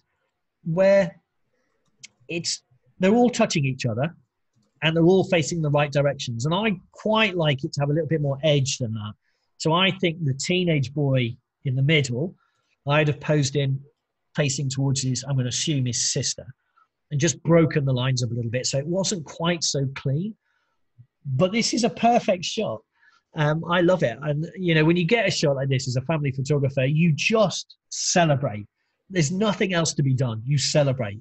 Because that's going to sell. The parents are going to buy it. The 3 kids are probably going to hate it because kids very rarely like the shots that they're in there with their parents. But the shot itself is just lovely. It'll sell to grandparents. It'll sell to parents. Might even sell to aunts and uncles if you're very lucky. It's a great image. Some stuff around the edges. Again, cropping's a bit woolly. It's that farmhouse edge on the right-hand side. You can just see an edge where the wall changes tone. You might as well crop into that, just to keep it nice and clean. I think I'd crop into the door on the left as well, because it's just right up against the edge. It's just breaking its edge slightly. Just clean it up. But other than that, I think it's a great image. Keep doing it. I love it. And I believe we're going to go into a quick theme of photos from the same setting. Beautiful shot, beautiful lighting, beautiful posing, beautiful expression. Cropping could be better. Let me just see if we can do that. I'm going to bring in, there's a bit of metalwork on that gate. The joy is not the gate. Now, before someone posts in and says, by the way, this was a shot taken for a gate company, fine. If you're selling gates, brilliant. I'm going to put myself out there and say, I don't think that was the purpose of this shot. Though I was so far wrong with the 3M welding mask for the road cleaner that I'm a little bit more cautious. But look at the light on this guy. It's just fab. I think I'd have tried to find somewhere where it didn't have that gate furniture in it. But I love the lighting. You get this sort of background lighting coming in. He's under some kind of covered area, some sort of archway. You get this backlight drifting in along that back surface of those the planking on that wall. Expression's great, connection's great. There's something on his tracksuit trousers that's bright red, and it's showing through the grid on that gate. Get rid of it. Your eye keeps going there. Once you've seen it, you can't stop seeing it. I suspect it's a little bit of branding, something like that. But it's a lovely image. And also, when you're, let's see if I can do this. When you're folding people's arms, watch for the fingers coming through. Again, that's a definitely something that comes up in judging. If we see those fingers come through, once you see stuff like that, very hard to unsee it. So just be aware of that. Try and get rid, Photoshop it out, or pose it so that he's got a clenched fist and it doesn't show. Next one in the series. So I'm certain that's her working cocker. Definitely a working cocker. Love working cockers. I think they're the best dog in the world, obviously, because I own one. Again, cropping's a little bit woolly. I think I'd bring that headroom down. It's not adding anything. It's distracting one, I think. So, but I think I'd keep that triangle of light there. Just keep that intact, because I think that's beautiful. The lighting in this spot is absolutely wonderful. The author's done a grand job of spotting that. There you go. Just that little bit stronger. The cast iron sign on the gate isn't particularly helpful. It would have been nice, I think, if we could have found a way around it. Maybe in this instance, open the gate and get it out of the way. That might have been possible. But the lighting is wonderful. Look at the catch lights in both the dog's eyes and her eyes. Her incredible blue eyes and his brown eyes. This is also, in terms of holding a dog up for camera, it's not bad. The fingers around those back paws are not quite right. You don't want it to look quite like that. But the whole essence of it is on the money. Yeah, it's a great shot. Beautiful family portrait. I lay you a bet that sold. And I bet she even liked it, because it's a shot, even though she's I'm guessing a teenage girl, and your rejection rates are pretty high in that fraternity unless you're shooting for them. But I bet she loved it because it's there with her favourite dog. I just think it's a great portrait. It's fantastic, absolutely lovely. Not an easy thing to do with a spaniel. No, they're wriggly little buggers. Keep it still and keep the attention. And get its ears up forwards as well. Yeah. I love that. No, I love it. It's a great shot. Yeah, again, another one in the series. This is one where, unfortunately, the background hasn't worked quite so well. You were right to pick, the author was right to pick the oblique angle into those shadows, because now we've got this big green rectangle creeping in. But I love the expressions. I love the atmosphere of it. In this one, the little girl isn't leaning in so much. She feels like she's more part of it. I mean, little tiny things, if you're going to be picky, and I'm going to be picky, the bangle on the mum's wrist should have been turned round so it's facing outwards. That's usually how you do it anyway, unless that is stylistically correct. Knuckles on the girl. She's dragged her hand into her jumper and then crunched her knuckles, so it looks like she's had a nasty accident with some farm machinery. Stuff like this does get noticed, all right? So just be careful of it. But it's a family portrait. The lighting is fabulous. The atmosphere is great. The posing is great. Would have liked to have lost that green area, but other than that, magnificent. So, Paul, we've seen two family portraits there of the similar kind of family. How would either of those go down as far as judging for competition? I mean, they're the kind of bread and butter for most photographers. Yeah, again, not really, because it's hard to have a connection. So I love this picture, right? I think it's fab. Let's go back to the one. It's a fab picture, right? That's our bread and butter every day of the week. And it's hard too. That's not an easy gig. And I do it, you do it. This is what we do. But what we're looking for as judges is something that will stand up on its own, that you can connect with, not knowing the family. The reason I'm saying this is fabulous is because I know that family will have loved that picture. If they didn't, they're wrong. This is what every family that comes to us would want at the end of it. That's one of their key icon pictures. You always shoot a couple of big family groups, so you've got some options to put in a frame, and then you shoot the individuals. And then what we actually do is to shoot the individuals as if I was working with each of them as a client. So, for instance, a teenage girl, I'd shoot it as if she was being shot for a teenage magazine. A lad, I'd shoot him as if he was a golf pro. And you can just see that red fleck on his tracksuit trousers. So you shoot them in, but as a group, this is great. It's captured each of their characters and the dogs and the setting. Brilliant. But then as a judge, by the way, the bangle there is the right way around. You don't connect with it in the same way when you're just looking at it. And that's what we're after, is that something that is atmospheric, has real mood, and in some ways this is better.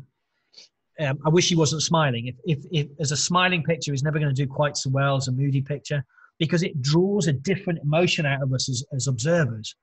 If you look at all of the great pictures of oil artists in the centuries prior to this, very few of them are laughing. Is there a laughing cavalier somewhere? I think that's a great picture, but mostly it's moody because we connect with it better. It creates a more visceral reaction.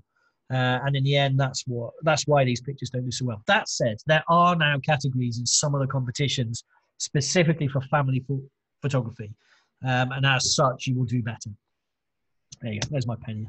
Thank you. By the way, watch your softening. Just as I was skipping past that, I spotted it. There's haloing round the hair. And that's almost certainly where the author's blurred out that background. They've shot with just a bit too much depth of field and tried to fix it in post. And it has failed. Every type of blurring you will try here will almost certainly fail. You have to use a very particular technique to blur a background where it's a dark background or a light background against a light foreground or a dark foreground. If you have high contrast, because what happens is the blur drags some of the highlight through.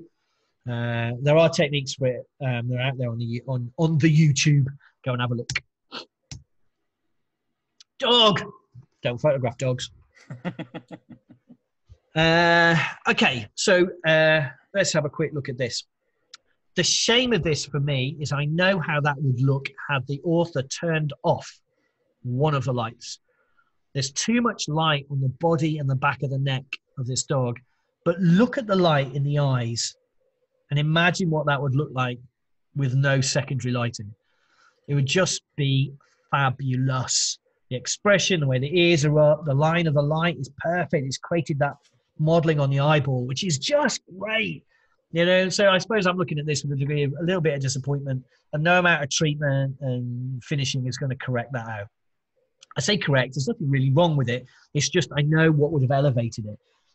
I'd have cropped in harder because the paws down there are a little bit distracting, particularly the furthest one where it comes up and you can see it's lit and then it disappears into the shadows. It's sort of discombobulated from the rest of the dog's body. But I love the expression. I love the intent. The author's clearly got good control. I would just go and start playing with just one light as your light source, or instead put 2 or 3 together, but make one light out of them. So this is a trick where if you want to get that front mask lighting, you don't just, what happens so often in the studio is we just turn off all the lights we don't want. Well, what about moving all of the lights to the same place? So instead of having one light on and 2 lights off, I've now got 3 lights forming one really big light, but all in one location. And you can get some really interesting effects with the way the light can wrap around a dog's muzzle and his eyes. Go try some different things, because actually this is a really great shot. It would have been nicer had probably what the author was trying to do is get separation and do all of those things. But in fact, for me, what it's done is destroy the opportunity of something truly wonderful. But this is a good shot. He says, for someone who doesn't take pictures of dogs. Sorry, Jamie. I'll have to keep saying it. Woof, woof. Don't you start on me. Yeah. Jeremy has a lot to answer for. I love this shot. I loved it when I was flicking through it earlier. There's very little that I'd want to change about this shot, except for the framing of his face in the reflection.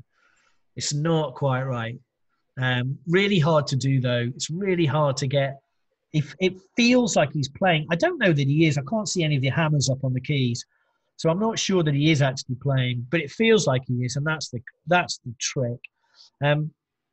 There might be a little bit much lighting. I think it looks like to me 1, 2 lights. I think it would have been nice with a little bit more modelling in the lighting. I think probably what happens is we get taught.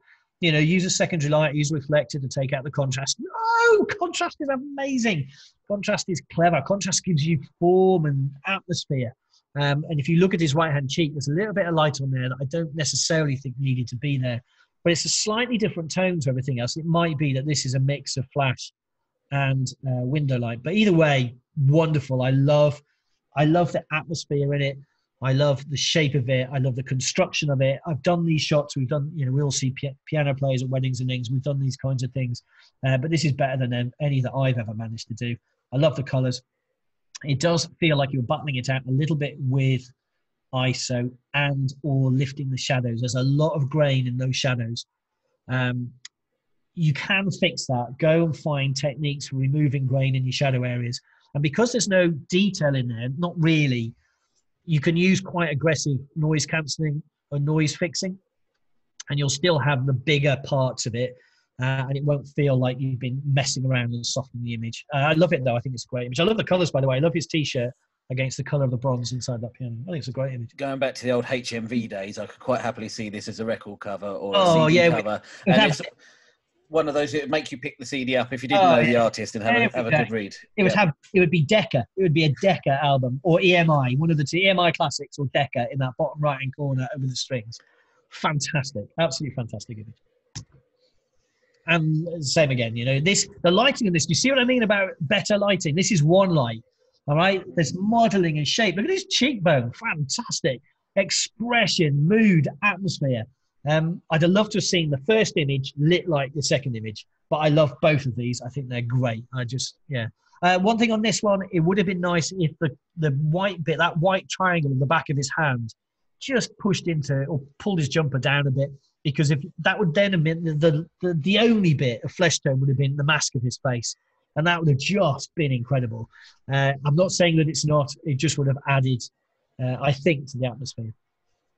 Lovely shot. It's a shame, isn't it? We spend more time talking about the shots that have weaknesses than we do talking about an absolutely exemplary, just beautiful image.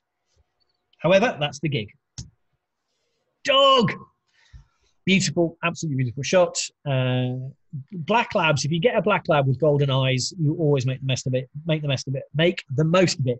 Make the best of it or the most of it. One or the others. Love this. It feels like it's been dragged out of the shadows a bit. There's a lot of noise in bits of this image, and my suspicion is it was underexposed and then dragged up in post. Just be careful of that. I know you've got to get the detail out, so you have to, with a black dog, just make sure you get your exposure absolutely nailed. But this is beautifully done. Cropping's a little bit woolly. It would have been nice, I think, to condense it down a tad. But those bright orange pinpoints looking out into the distance, they're what make this shot. The only thing that make that better would be if they were looking straight down the barrel of the camera. For me, anyway, I'd have loved that. But it's a great shot. Lovely shot. Love the ears up. Bet the owners of that dog loved it. Yep. Silhouettes. Okay. Silhouettes, you have to be well careful with a silhouette. To make sure all the messaging is absolutely on the money. This looks like a teenage boy training a gun dog to me. The problem is the silhouette doesn't quite say that. So if you look, there's lumps and bumps and all sorts going on in here. The top of his zip, the way his hand is, just where it's held.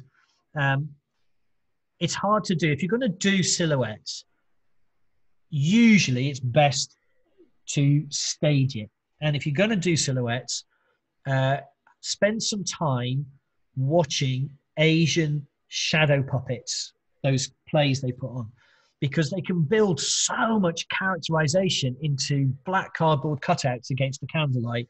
It's unreal. And as a photographer, that's what you have to do. You have to have the same amount. The angle of this shot is a little bit low. So if you look, it looks like the guy's got no toes. They disappear down.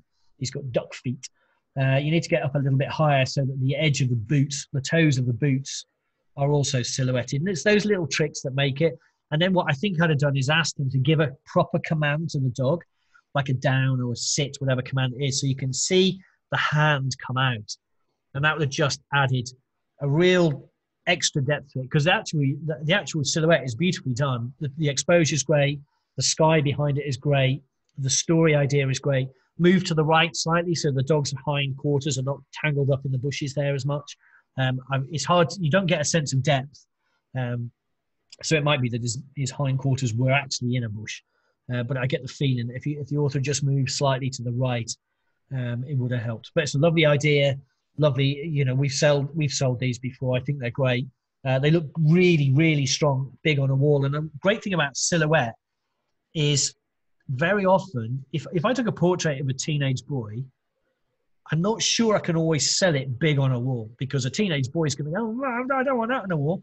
But if you took a silhouette of a teenage boy or a young boy and their dog and put it on a wall, it's anonymized it. Only the parents and him or her know who it is. And so you actually have an opportunity to create some incredible wall art that can sell big, and you'll get past the cringe factor of parents' offspring. It's just a thought. And I think this would be great for it. It's a lovely shot. Working Cocker Spaniels. You've got to love them. Okay.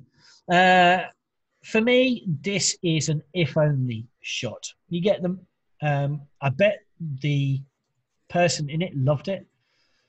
But there's just the expression of both the dog and the owner of the dog, I'm going to assume it's the owner of the dog, are slightly off. So the dog's ears are back. Now, it doesn't really matter whether a dog naturally has ears back or not. What matters is the anthropomorphic interpretation that we overlay. We overlay fear when a dog's ears are backwards. And so the dog looks ever so slightly nervous. And I think that's a real shame. She's given a bit of a cheesy grin that sort of don't sit that comfortably with the fact the dog looks nervous. And so the two expressions together for me don't quite work. But I love the setting. I love the idea. I think with a shot like this, I'd have been tempted to be really brave and get the camera on the floor. I know I can see that's a dirty country lane, but that's your job, ladies and gentlemen, is to get down and dirty with the camera, because I think you'd have had a stronger composition for it. It would have lifted them up off the road, so there's very little, only trees behind them, and I think you'd have had a more powerful composition. I love the idea. It's a simple idea. She looks like she's balancing on her toes a bit, which doesn't quite work for me as well. So lots of little tiny signals, but actually the idea, the construction is really, really sound, which is actually in the end the thing that counts, because it means that every time you see this type of shot, you can go away and do it and execute it beautifully. For me, in this particular instance, that just hasn't quite worked as well as it could have done. Silhouettes again, fiery skies. War of the Worlds, this one. It's very War of the Worlds, and it's cropped in a great big wide cinematic as well to make it feel even more so. The thing with this image is it's not quite a silhouette to start with, so there is tone in there. I don't know how that will translate over a live video feed, but there is tone in the foreground, but not enough to see what it is, and too much for it to be slightly distracting. I think when you're going to do this, you need a clear skyline. If you look at the best place to find inspiration, I think, for this kind of thing is to go and look at illustrators' work. When someone has sat down with gouache or acrylic paint or oils, something vibrant, rich colors, and they've created artificially a silhouette as an illustration, right? Stuff like the illustrations for Mary Poppins, the Disney's 1950s and 1960s illustrators used to do this stuff. Look at what they include in the picture and what they don't include. And it tells you an awful lot, because for me, the fiery sky is the subject here.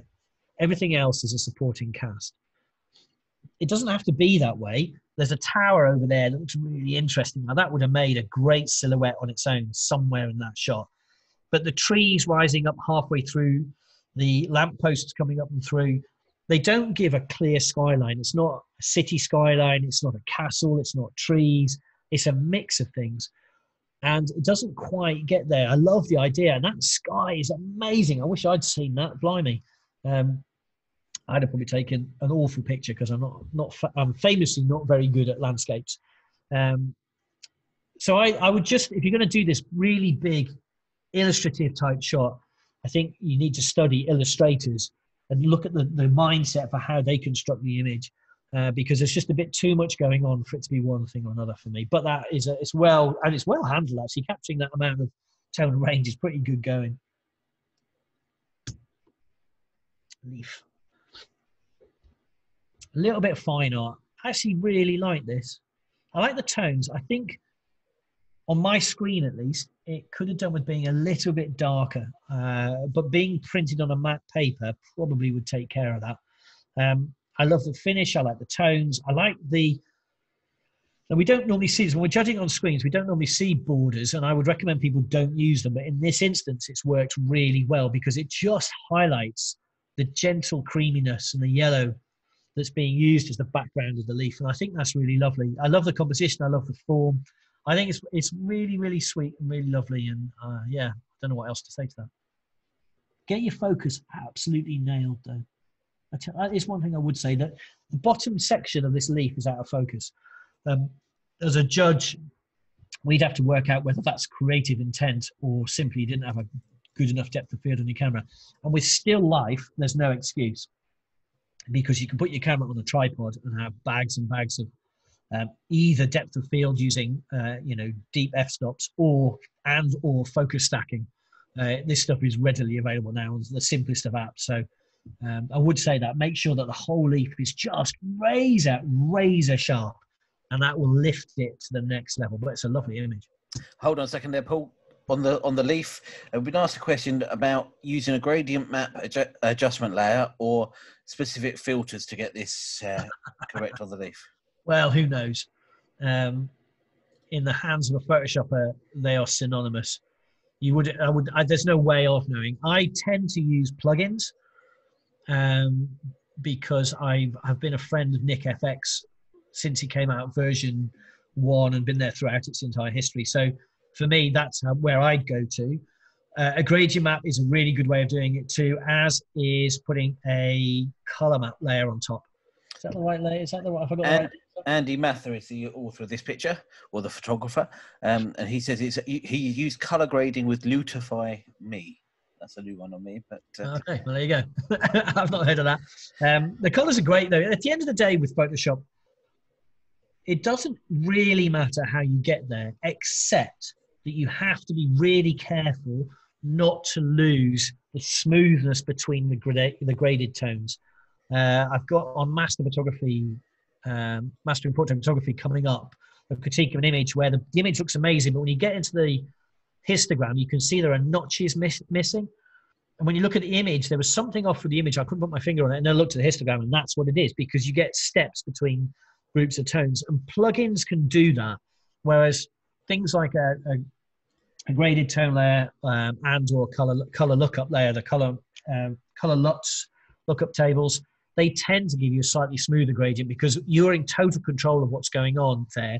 Whereas with the plugin, you can't always be in control and see what's going on. So you just have to be uber careful. And you will notice when you print it that there's something, you won't be able to put your finger on it, but there'll be something slightly off if you don't get it right. But I love this shot. I think it's great. Lewis has asked if there's any plugins that you recommend, and I think you just said about Google Nik FX is one of your favourites. It's not Google anymore. It was originally Nik, N-I-K, who did all of the Nikon software. Then it became Google. They bought it and they mothballed it because they were really only after the mobile phone apps. And then DxO Optics picked it up. It's as buggy as it's ever been. It still crashes regularly and drives me quietly insane. But the color FX is very good. The silver FX that comes with that bundle is the best black and white converter on the planet. It is I use the silver FX regularly for my black and whites as well. I haven't found anything to beat it, and I've tried loads. I mean, I do occasionally get tempted away, and I've tried, oh God, I have to list them all out, but I keep coming back to Nik because it's ultra reliable, and I'm not looking for fancy effects. In fact, I'm looking for it never to be noticed. Yeah, I'd rather people say, oh, that's really nice. I wonder how we did it, as opposed to, oh, that's a Nik FX kind of color layer. So I love it. I think it's really, really cool. Okay. Let's move on. I love this picture. I saw this earlier and I landed on it. I love it. There's something slightly snarly and gnarly about this guy. It feels like I could be having a row with him at our local beer festival, probably about whether lager constitutes real beer. And I know what side he'd be on as well. He would definitely be anti-lager. And I love that. I love a portrait that has some atmosphere about it and some messaging about it. I think this is a great image. There's only really one thing I'd say, which I don't like so much, is the highlights in the eyes. So this clamshell lighting is all well and good. I don't think it looks good in the eyes to me, because this shouldn't be a portrait that's got that type of lighting. Although that's brought out the character in his face. If you look, it's lit the beard under his chin. And I really like that. I just don't like it in his eyes. And you'll hear judges say that. Not all judges. Some judges are more than happy, but a lot of judges will say, if you can, try and get rid of that second catch light in the eyes, either by shooting it so it's not reflected there or by photoshopping it out, one or the other. But I love it. I love the expression. I love his I love the atmosphere of the shot. That's what I love. And I also like the fact that it's an aggressive black and white treatment with an almost white background, because it's something actually that is not used quite so much as it used to be. It got some bad press, I think, in the days of Venture et al., when people who didn't really understand how to do this were doing it, and it kind of became the thing, and it wasn't done very well. Well, this is done beautifully, and I really, really like it. So yeah, I like it. I think it's lovely. There's not a lot I can add. I mean, I could, that loop of hair on the back of his collar is a bit irritating, and the way that the front collar on the bottom right-ish sort of touches the frame and just crops out is a shame. I'm not sure that's great. I think that probably, given there's some headroom in there, I'd have pushed him up a little bit and just contained that. But I'm being uber picky because I really like that portrait. Oh, hang on. One thing about a well-shot, high-key, white background portrait, look at the detail in the hair. That's when you know you've got it about right. The hair's all there. All those details are there. All those little wisps of hair are in the background. And that's when you know you've got it right. If you overdo it, they all blow out. If you underdo it, it goes grey and muddy. That's just nailed. Lovely shot. Thank you. Love this too. Again, I'm guessing the same author, same idea. This time though, the single highlight, single light as well. There is a little bit of light under the chin, so there's something going on there, but it's not caught in the eyes. I love the expression. You just know before you read the name William Doherty that this guy is from an Irish background. You just know it.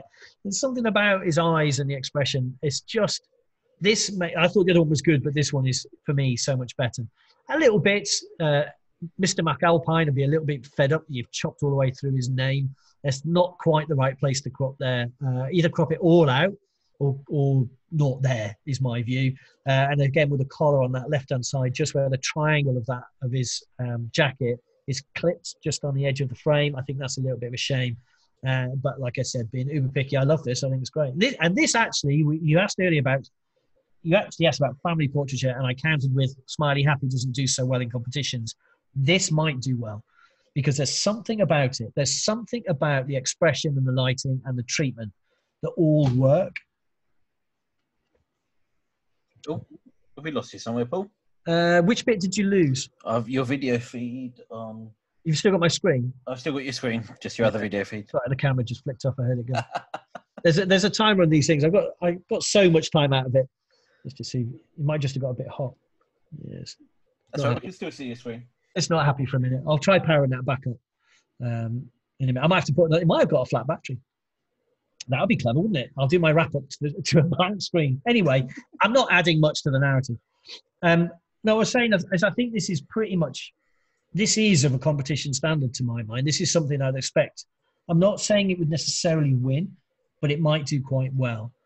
I think it's rather lovely. It's a lovely shot, absolutely beautiful shot. Yeah, this one less so. Same idea, same lighting in essence, but now the lighting underneath the face is more powerful than lighting coming down. So you get that slightly weird Halloween-y effect. And I'm not sure in this instance that's what you want.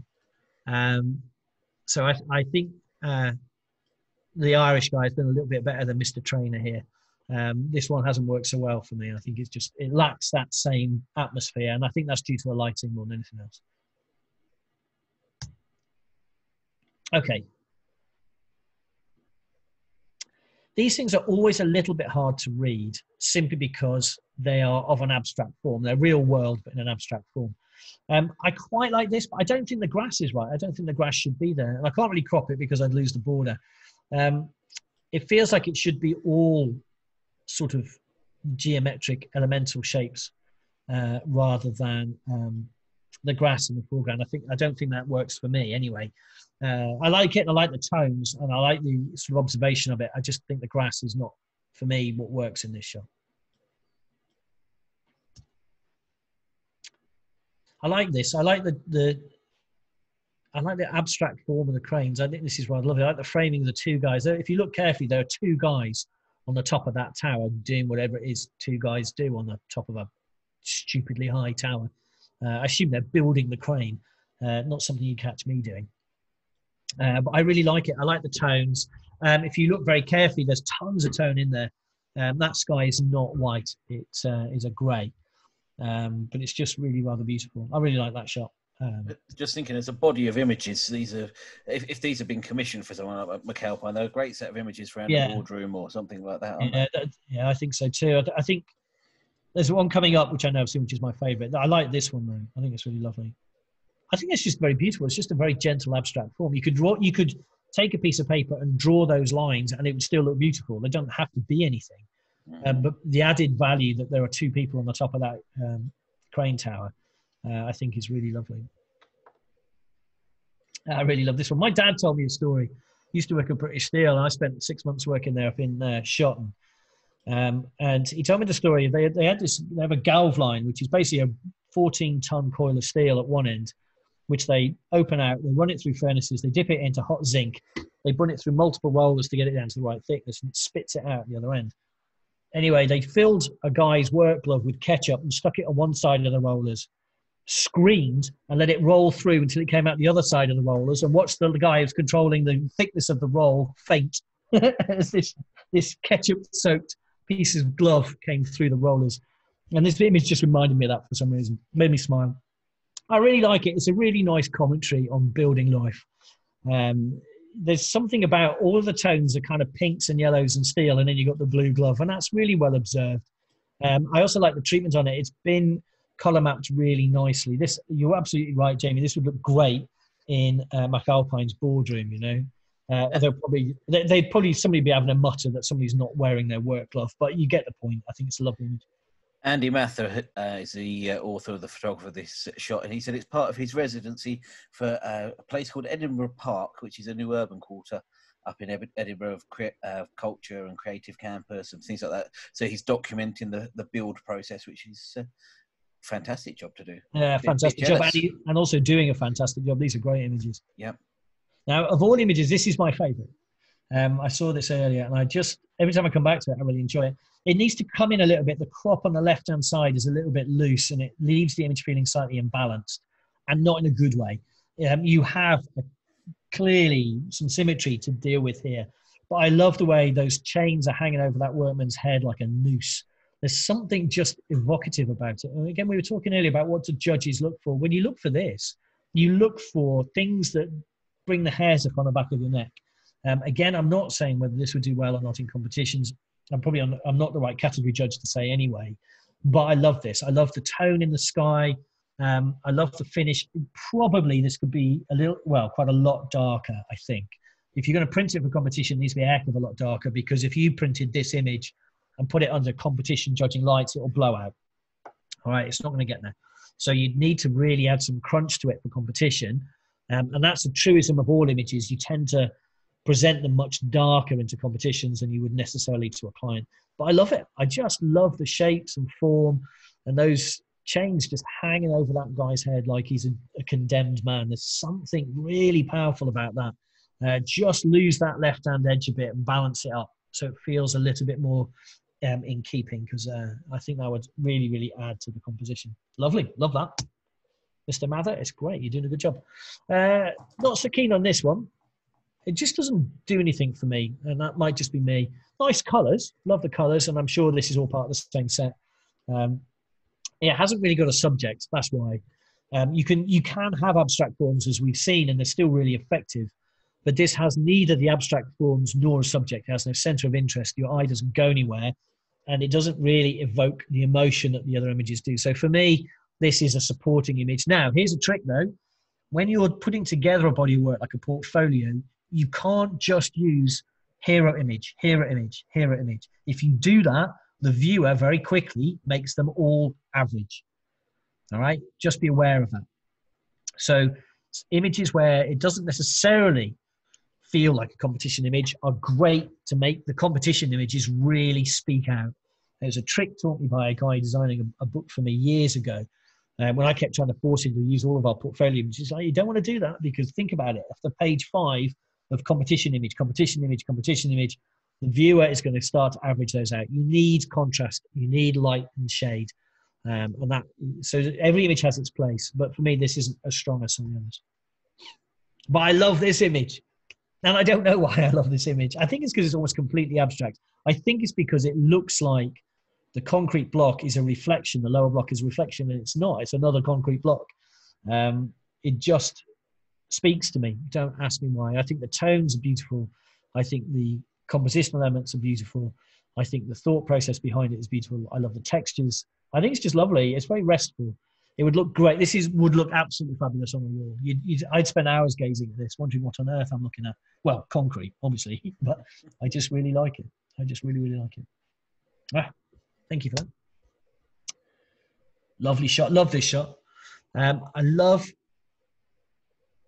the composition of it. So you've got triangles and lines, the runner running along the lines, his shadow's in line with him running along the lines, the triangle cutting up from the bottom left up to the right, and the little triangular hole that echoes that, and even the fact that the bottom border is a shadow. It's not even been cropped through that triangle. There's more going on. The only thing I'd lose are the 2 bits of chair on that top left. They're not adding anything to the frame. They're not really adding to the story. Without those, your eye stays firmly in the middle of the picture. Probably a photoshopping job to get them out, because I think the composition is probably about right. Although maybe if you lost that, maybe we can do it. Maybe it says taking a risk. Let's just have a quick look. Maybe if we lost that, where it kicks in that lower left railing. I'm not going to do it. No, you haven't quite got enough room. Liam running National Theatre. There you go. It's got a title and everything, this picture. And my computer has done something. What have you done to my computer, Jamie? Adobe Lightroom. They're not called last orders at the pub yet, so it can't be yet. Right, let me try that again. Oh, there we go. Got it. Do you know what I mean, though? I still think you need to Photoshop out those little benches and that little kick in the bottom left of the railing where it curved round. And now what happens when you get to an edge and you see a curve like that is whatever it does at the end of the frame is your eye thinks it's going to do that forever. That's just the psychology of it. So keeping that as a straight line out that edge makes it feel like that runner's been on that straight line path forever. And I love that. I think it's really cool. I just think it's a beautiful image. I really, really like that. Again, colorways, I don't know who the author is on this one. All of the tones are essentially the same palette except for the blue trainers. Beautiful. Love that. Let me just reset that crop. So. Yay. Okay, next one. Final shot. Look at that. Someone's been doing a study of running. This is a lovely shot as well. I like the way it feels like she's floating. This feels like an ad campaign, possibly for Reebok, given that's the only brand I can see in there. But I can't see whether that's all she's wearing. But I just think it's a really, really lovely image. I think the cropping's a little bit woolly. I think what's happened is trying to get that. It's called North Shore, this stuff. I used to mountain bike along it. That raised wooden pathway. Trying to get all of that in and trying to get it central, I think we've lost some of the power of the rest of the shot. I think the camera might have been better to be a little bit lower viewpoint. But I love the fact that she's floating off the wooden planks. That for me is that when I ran the marathon, that was how I dreamt of running. And trust me, I did anything but run like that. I ran like an elephant. You knew I was coming down the road. I never managed to get to be light on my feet. Whereas she's just floating along, and that's effortless. And I love that sense of athleticism and just gentle serenity alongside it. I think it's really lovely. Yeah, a great image, absolutely fantastic image. And I think that's the last one. However, whether I'll actually get anything back out of my camera is... Right, Jamie, talk amongst yourself for a minute. I'm going to grab another battery and power it back up. So this is something we're hoping to do on a monthly basis. Each month we're going to invite along a different fellow, a different judge from the industry across all different aspects of photography to help us get the best out of some of our images. Paul's really stepped up to the plate to follow on from Scott Johnson, because we had a massive influx of pictures last week. We had about 100 pictures to work our way through, but we've had a fantastic selection of different images. So if you want to drop me an email, which is Jamie, Jamie @bipp.com, with a selection of images through the month, then you're more than welcome to, and we'll pop those into next month's critique. I'm just being asked, apparently there's a handful of images missing from our critique. Let me just have a look. Yeah, what? Apparently. Well, send them. I'll look at them. Give me 1 second. But I've definitely looked at all of the ones you sent me. I think I sent you a second batch. Just check your email quickly, mate. It's only about 5 or 6. When did you send them? No. Oh, yeah. Yeah, you sent them at 6:45. There's 2. Is it just the 2? 1 second. We have got...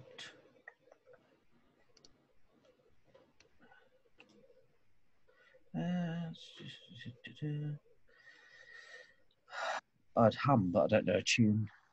You're the musician among us. Yeah, I was a drummer, mate. By definition, not much humming. Let me just scoot those across. I'm back, by the way. Can you see me? Hello. I can. Let me just pick those images up. I'm going to find them. I'm assuming I'm not actually sharing my screen at this point. You can see the chaos. No, you're not. The chaos on my desktop. Don't look. Karen Massey asked where our gin and tonics are. You can't even say it, Jamie, let alone serve them. I've had 2 pints of squash in the time we've been talking. Okay, really. Where are we? I can't even see those coming images. Right, let me just pull them down again. It doesn't. Oh, it does give you. Oh, I have pulled them to the right place. It's all right. I pulled them to the right place. So let me sync that folder. Synchronized folder. I should get 2 more. Yeah, 2 more. So I've got 2 more. 1 second. I'm just gonna ping you. I'm going to say that. Oh, look, they're nice. I think it's at your end, not mine. It is. 6:45. I was already talking to you, let alone. You were. Is there another one coming through? Yep. I'm just pinging your link. Have we got anybody left other than Karen Massey, who's gin deprived? Yeah. Or just deprived? We've got a whole room full of people. So I've just pinged you another email. I'm just going to unleash the masses maybe for a moment and introduce the Massey. Oh, the Massey. I've unleashed the Massey. You can talk to us now, Karen. Oh, hello. How are you all doing? That was excellent, Paul. I love that. Oh, thank you. What have you done? Oh, my God. Right, okay. So you said pick a few of them. Are you, Paul, are you going to tell us which was your favourite image of all those that you've just looked at? Well, I've got a load have just come up on my screen. Oh, okay. So there's no way I can download these in time. So I'll step through these. I'll share a screen, he says, with a degree of misplaced confidence. Let's just see if we can do that. Here we go. Yes. And then we're going to do that one there. You should now be seeing a web browser screen. We are indeed. And with luck, it'll let me expand that to full screen. Oh, that's look perfect. At me go. That doctorate paid for itself just in a few moments. I've got a PhD in computing and I'm driving as like a 2-year-old. Anyway, I tell you what, Zoom, they should use the profits from their brief section of their commercial history to employ some proper designers on their product, because it's brilliant, but there's so much about it that's not right. Mostly anything I've had to do. I'll find you an email address you can send. I'm going to send it. I'm going to send them an email. It's martin@bipp.com for all complaints, by the way. Yeah. Bainesy's there with his head in his hands. What's Wilco on about now? He's still muted, don't worry. Yeah, Wilco, shut up. Anyway. Mute yourself, don't you?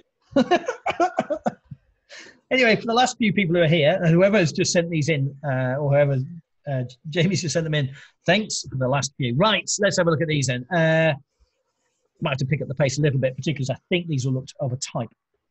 Beautiful image, love the tones, love the lighting. Oh, lovely lighting, look at that. Bit of foreshortening on the arms. So I like the pose, and there's someone who's into fitness. I'm not, I'm saying for her. Clearly, before I said that, people are going, he's not into fitness. Look at the man. Me and Bainesy, both very similar. she will be into fitness and the pose. And if you look at how short her forearm on the right-hand side looks, and it's dug down into the shadows, and also this left-hand arm, I think, is coming towards the camera, which is also shortening it. It's not helpful. So when you're doing this kind of stuff, you have to find angles where you, as best you can, show everything in the proportions that you want. So lovely pictures, beautifully lit, and the colorway on it is absolutely fantastic. A few little bits and pieces. There's a little bit, and she's super fit. But if you look at, I've got a mouse, so you know I can do this with a mouse, where there's just that bulge around the armpit on the far side, the way her bra top is just digging in.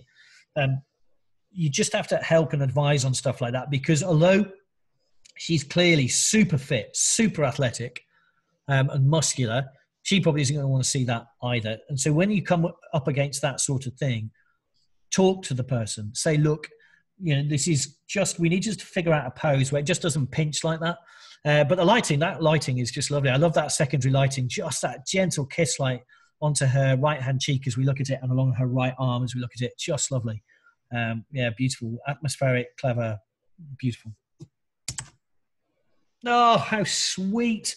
Daddy, daddy, daddy, I want to get in this box. Send me to somewhere that isn't in lockdown. Beautiful shot, smiling, happy, gorgeous, will sell and sell and sell and sell. Won't do so well in competitions. It doesn't evoke a visceral reaction in someone who doesn't know the child, but I know it will in someone who does. You know, if you're that little guy's grandparent or parent or auntie, uncle, you're going to love that shot. Just be a little bit careful with whatever color finishing you're using, because it's brought the pinks up in the cheeks. It's a little bit strong. And it's got those reds on the fingertips. You just have to be careful where skin tones change color. It becomes a distraction. Now, I'm sure he's a rosy-faced little chappy, in which case it's just lovely. But just be aware of it, because it makes the cheeks under where his dimples are just look muddy. So just be careful of that. And also, if you look, the thing is, when you look at these images, and I can only apologize, when you're asked to judge and critique, is you look for things to talk about. Because otherwise, every image is, yeah, it's really nice. Yeah, it's really nice. Oh, I love that. So, and then when you start to learn to see things, they become apparent. Look at the little lad's blue leg, which is actually just a large blue triangle that, once you abstract the form, becomes hard to avoid and difficult to interpret. It's just what is that? It's just a large blue, it needn't be his leg. It is his leg. Clearly, he's climbing onto the thing. Look for stuff like that. Excuse me. Also, look for the shadows of whatever it is at the back on the left-hand side. Probably a parent, actually, just keeping things safe. But their shadow is creeping in. And given you've got nothing there, I'd be inclined to chop in and get rid of that. But it's a lovely, lovely family shot, right? Beautiful. Oh. Okay. First impact. She doesn't want to be there. What a shame, because everything else about this is beautiful. There is a difference between serenity and moodiness and, dear God, get me out of here. And unfortunately, her face is portraying the latter, not the former. That might not have been the case, but at the end of the day, I'm not sure what else. I'm just going to close these. I've got a plugin that gives me EXIF data on images. I need to remove it. It leaves little things lying around. She doesn't look happy. And in this instance, he doesn't look happy, but not in a good way.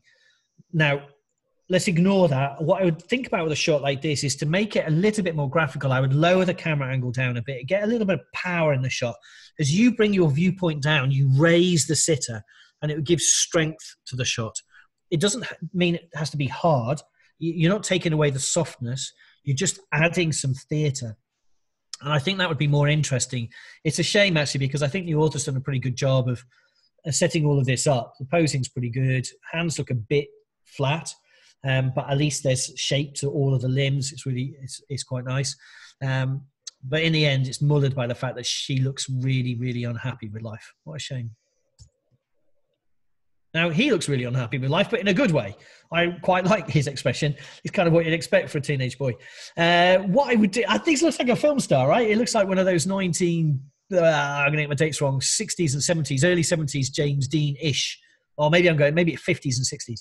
You know, proms, jacket over the shoulder, one finger in it.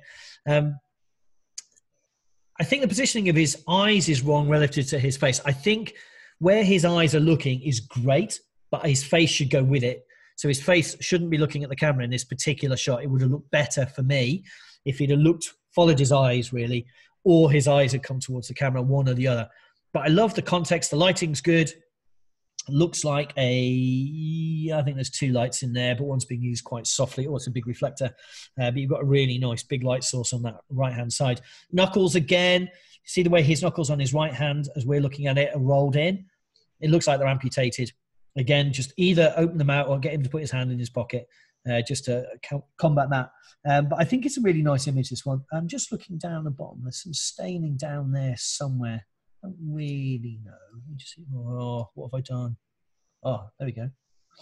Okay, there's something going on down there that I don't know and I'm not certain about and don't like. It might be an overlay. There's something on the overlay that's just dropped into him.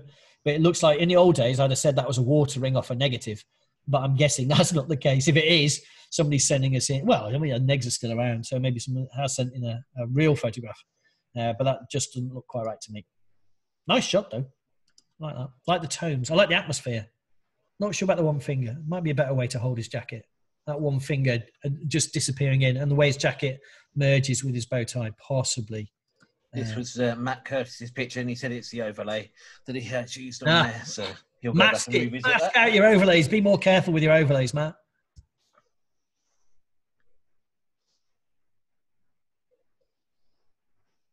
Okay. I like the colours and I like the expression and I like his upper body. I'm not so sure about when I get down to his legs and his hands. I really hope this guy is a mechanic because his hands look filthy. And that would be correct then. And then it's quite a nice juxtaposition.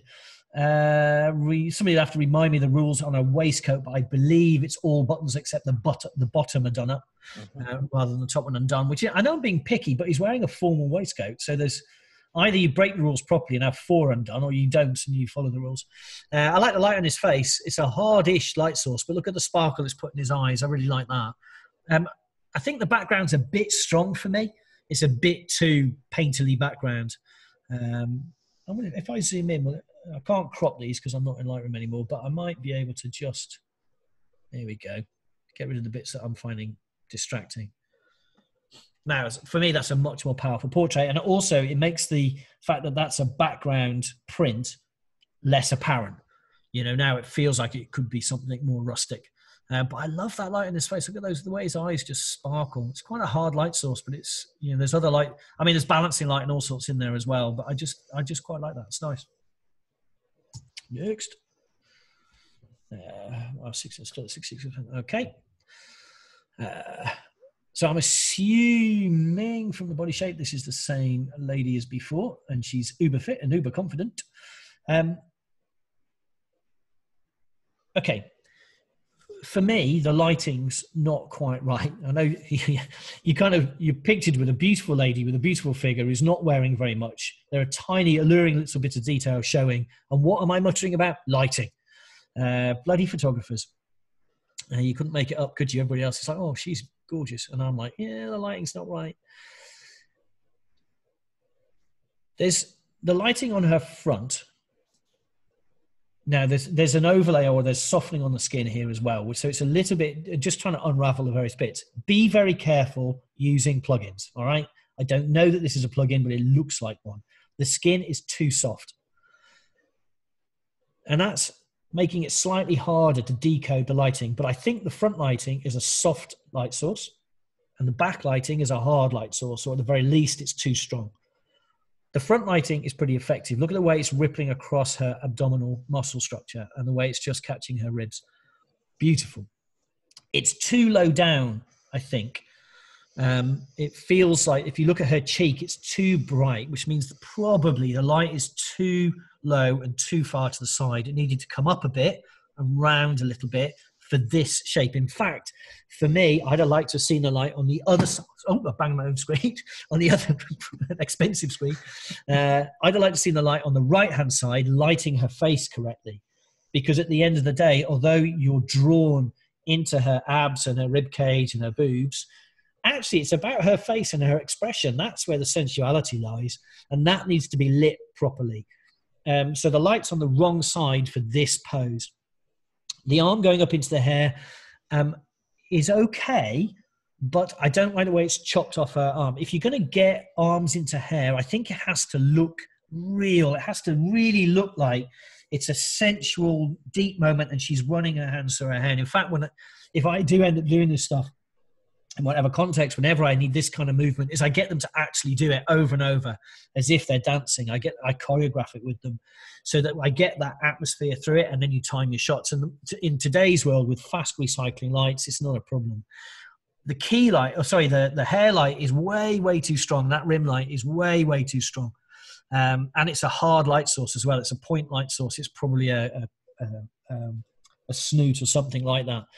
For me, all of that soft light at the front needs to be echoed by gentle light at the back. What was that shot we saw earlier? It was the one of her in the training top, where there's that subtle soft light along her cheek. Same rules apply here.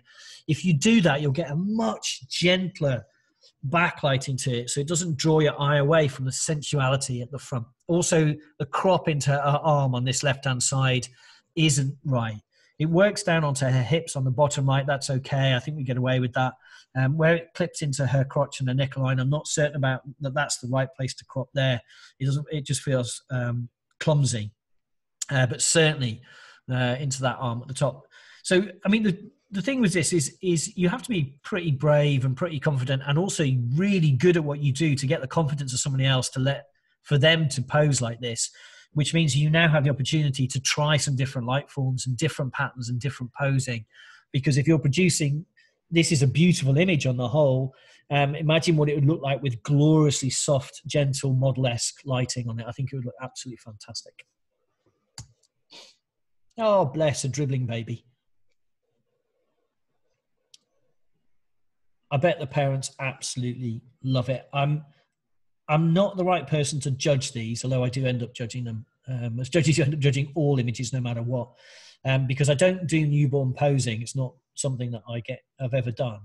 And I know that there are newborn photographers out there who are very picky about, how you create the images as much as what you create. So the baby's always supported. You never leave a baby lying like this on their own ever. The baby has always got hands on, and you do it all in Photoshop. So there's lots of stuff like that. I think the bits that I would pick up on are variations in the skin tone. Now I can see this baby has got some skin rashes and things, and newborns quite often have that. And that's part of this baby's character. So I wouldn't for a minute want to take that out. But for instance, where the fingers are kind of red and blotchy, I probably would. And certainly where the poor little thing is blowing bubbles, I would get rid of that. It's really hard to do in Photoshop. You do it on the day. Just before you take the picture, you get someone to climb in, a parent ideally, to climb in with a soft muslin square or something and just get rid of any bubbles, because in Photoshop it takes hours. And unless this is a high value sale, you're not going to make your money back on the time you spent. But I like the idea, suitcases, baby traveling, something you can't do at the moment. And I love the background wall this photographer's got is really quite nice. It looks like one of Click's backgrounds, but it's quite a nice one. And the lighting on here is really nice.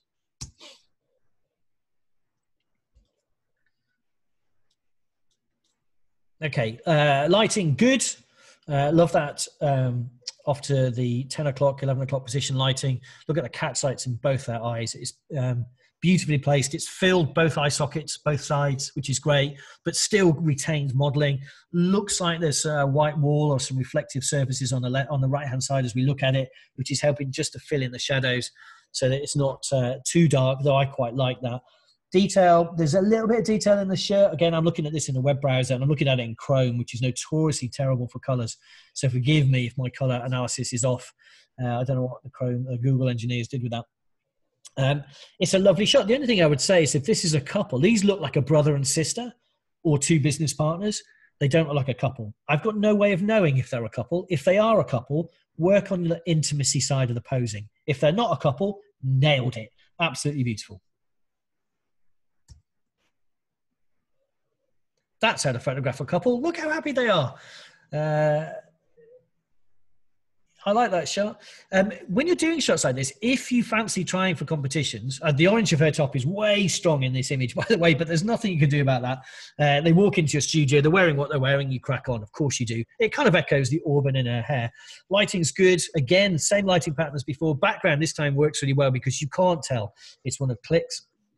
Charlie Kaufman and the gang, who are brilliant, by the way. I'm not knocking it. I just quite like when it feels like it might actually be a plaster wall in a Parisian hotel or something. I love the connection between them. This is a really lovely pose. By the way, this is the type of pose that if you have a lady who, or anybody for that matter, who has is confident, doesn't have confidence in their body shape, this is a great pose because it's all about the intimacy. It's all about the two of them, and that's brilliant. That's absolutely wonderful. So I think this is a really, really lovely shot. Details. The necklace, the clasp is round to the side. Either Photoshop that correct or ideally on the day, just get it placed correctly. You learn to, one thing you do is force yourself to Photoshop it, all right? Do this. It's a good exercise. Every time you see something like that, you think, do you know what, it'd be better if, Photoshop it, because trust me, when you've spent a day Photoshopping bubbles, bangles, necklace clasps, you'll stop on the shoot and you'll take the time to do it, not in Photoshop.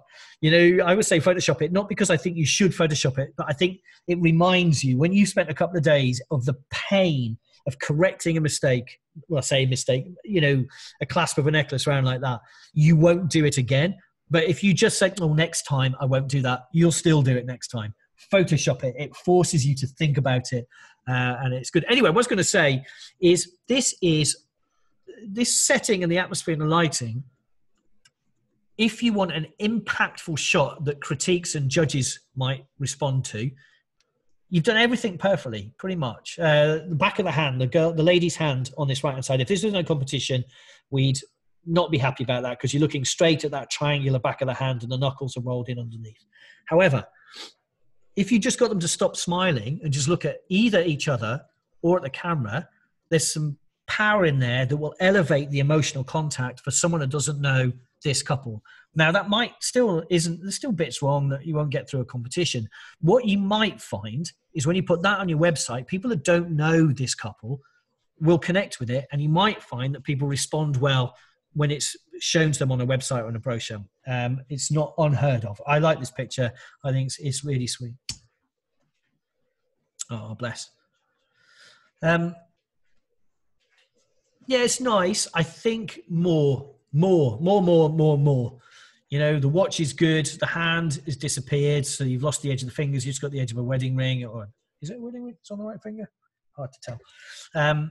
You know, it should be more sideways on. I always think with stuff like this, where it's sort of trying to be very graphical, is you have to start as a graphic designer. I mean, Jamie, you spoke a little bit about graphic designer things. If you sat and sketched this, if you sat with a technical pens and a big sheet of A2 paper on a drawing board and you sketched the storyboard for this shot, it would be fully sideways on. It would be a massive bump. It would have a beautiful bow on it. The watch, if that's part of the shot, would be iconically lit. The face of the watch would be lit. And the hand would be clearly a hand. It wouldn't be foreshortened. And that's your shot. And that's how to approach a strong graphic shot, is to think of it like a graphic designer. Slow down, slow right down. Draw it in your head. You don't have to actually draw it, though it helps. Just draw it in your head and then take the shot. Because for me, that's where the strength of this lies. It's a great idea. There's some nice lighting on here. It just needs that real punch and the composition as well. Running that edge. You get away with it here. But where the ribbon then appears just behind her back is a huge distraction. You know, if you're going to have this sort of edge, you have to make sure it's dead clean. So that would be my thoughts. There's a lot going on in this shot. Okay. So this is 11 of 12. I love this shot. I love the underlying image in this shot. I'm less convinced about the photoshopping on top. But the good news is it'd be easy to go back to the underlying shot and retreat it. If you look, I don't like the fairy dust around the light, and I do not like, in fact, I find it really distracting, the blurring. And if you look at the blur on the dress underneath the cabinet, and then the blurring of the dress right next to that, they're different. Well, optically, that's not what happens. You don't have something sharp closer to the camera, then something soft, and then her face sharp again. If you're going to do blurring, you have to do it correctly. You have to really understand the optics that you're trying to recreate, or else it just jars, and you don't know why it jars. It just does. But I love this shot. I love the lighting on it. I love the setup of it. The hand posing, it's unfortunate that she's just dropped her hands down sort of into her waist and below. And she's lost her fingers in there a little bit. She's not quite holding the bouquet, the funky kind of post-industrial bouquet, which I love. I love all of it. This is one to go back. I love the reflection of her in the mirror as well, by the way. I think it's great. This is one to go back, lift off all of the treatment, and then just let it sit on your computer for a while. Just let it be. Let it be. And then figure out what needs to happen. I'm sure there is still some photoshopping needs to happen. I'm sure some softening of the background is appropriate. But just let it go. Let it spend some time with you. And then come back to it and think, okay, here's what I think that needs to be. My view, probably a black and white, probably a crunchy black and white, some vignetting. Make sure her face is the bit that your eye goes to, but don't use blurring around the edges. Use very careful darkening and lightening of the areas of the image. And I lay you a bet this shot will just pop because it's just great. The atmosphere is great on it. You know, her expression's great. Lighting on her is lovely. The one foot sticking out is a little bit distracting, but I quite like it because it's sort of the story.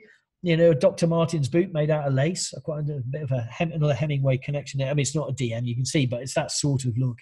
I really like that. I think there's a lot in there to love. Crop out that chair in the background or Photoshop out that chair in the background. I think this image, when you spend some time, just let it be. Let it be what it is. I don't think it needs to be anything more clever than that. I think it's a great image. Underneath that blurring, which is not good. Clearly a shoot with the same model. I like the other shot more. This shot, she's getting tangled up in the tree. I would crop this, definitely crop this. Hang on, let me see. I can't crop this because, hang on. No, I can't. I can have 60. Oh, there we go. I've got some. What have I got? So if you look here where this all at the top is just getting messy, that needs to go. I can't show you that, because I just can't. I'm in a web browser. I'm not in Lightroom. Let me get rid of those again.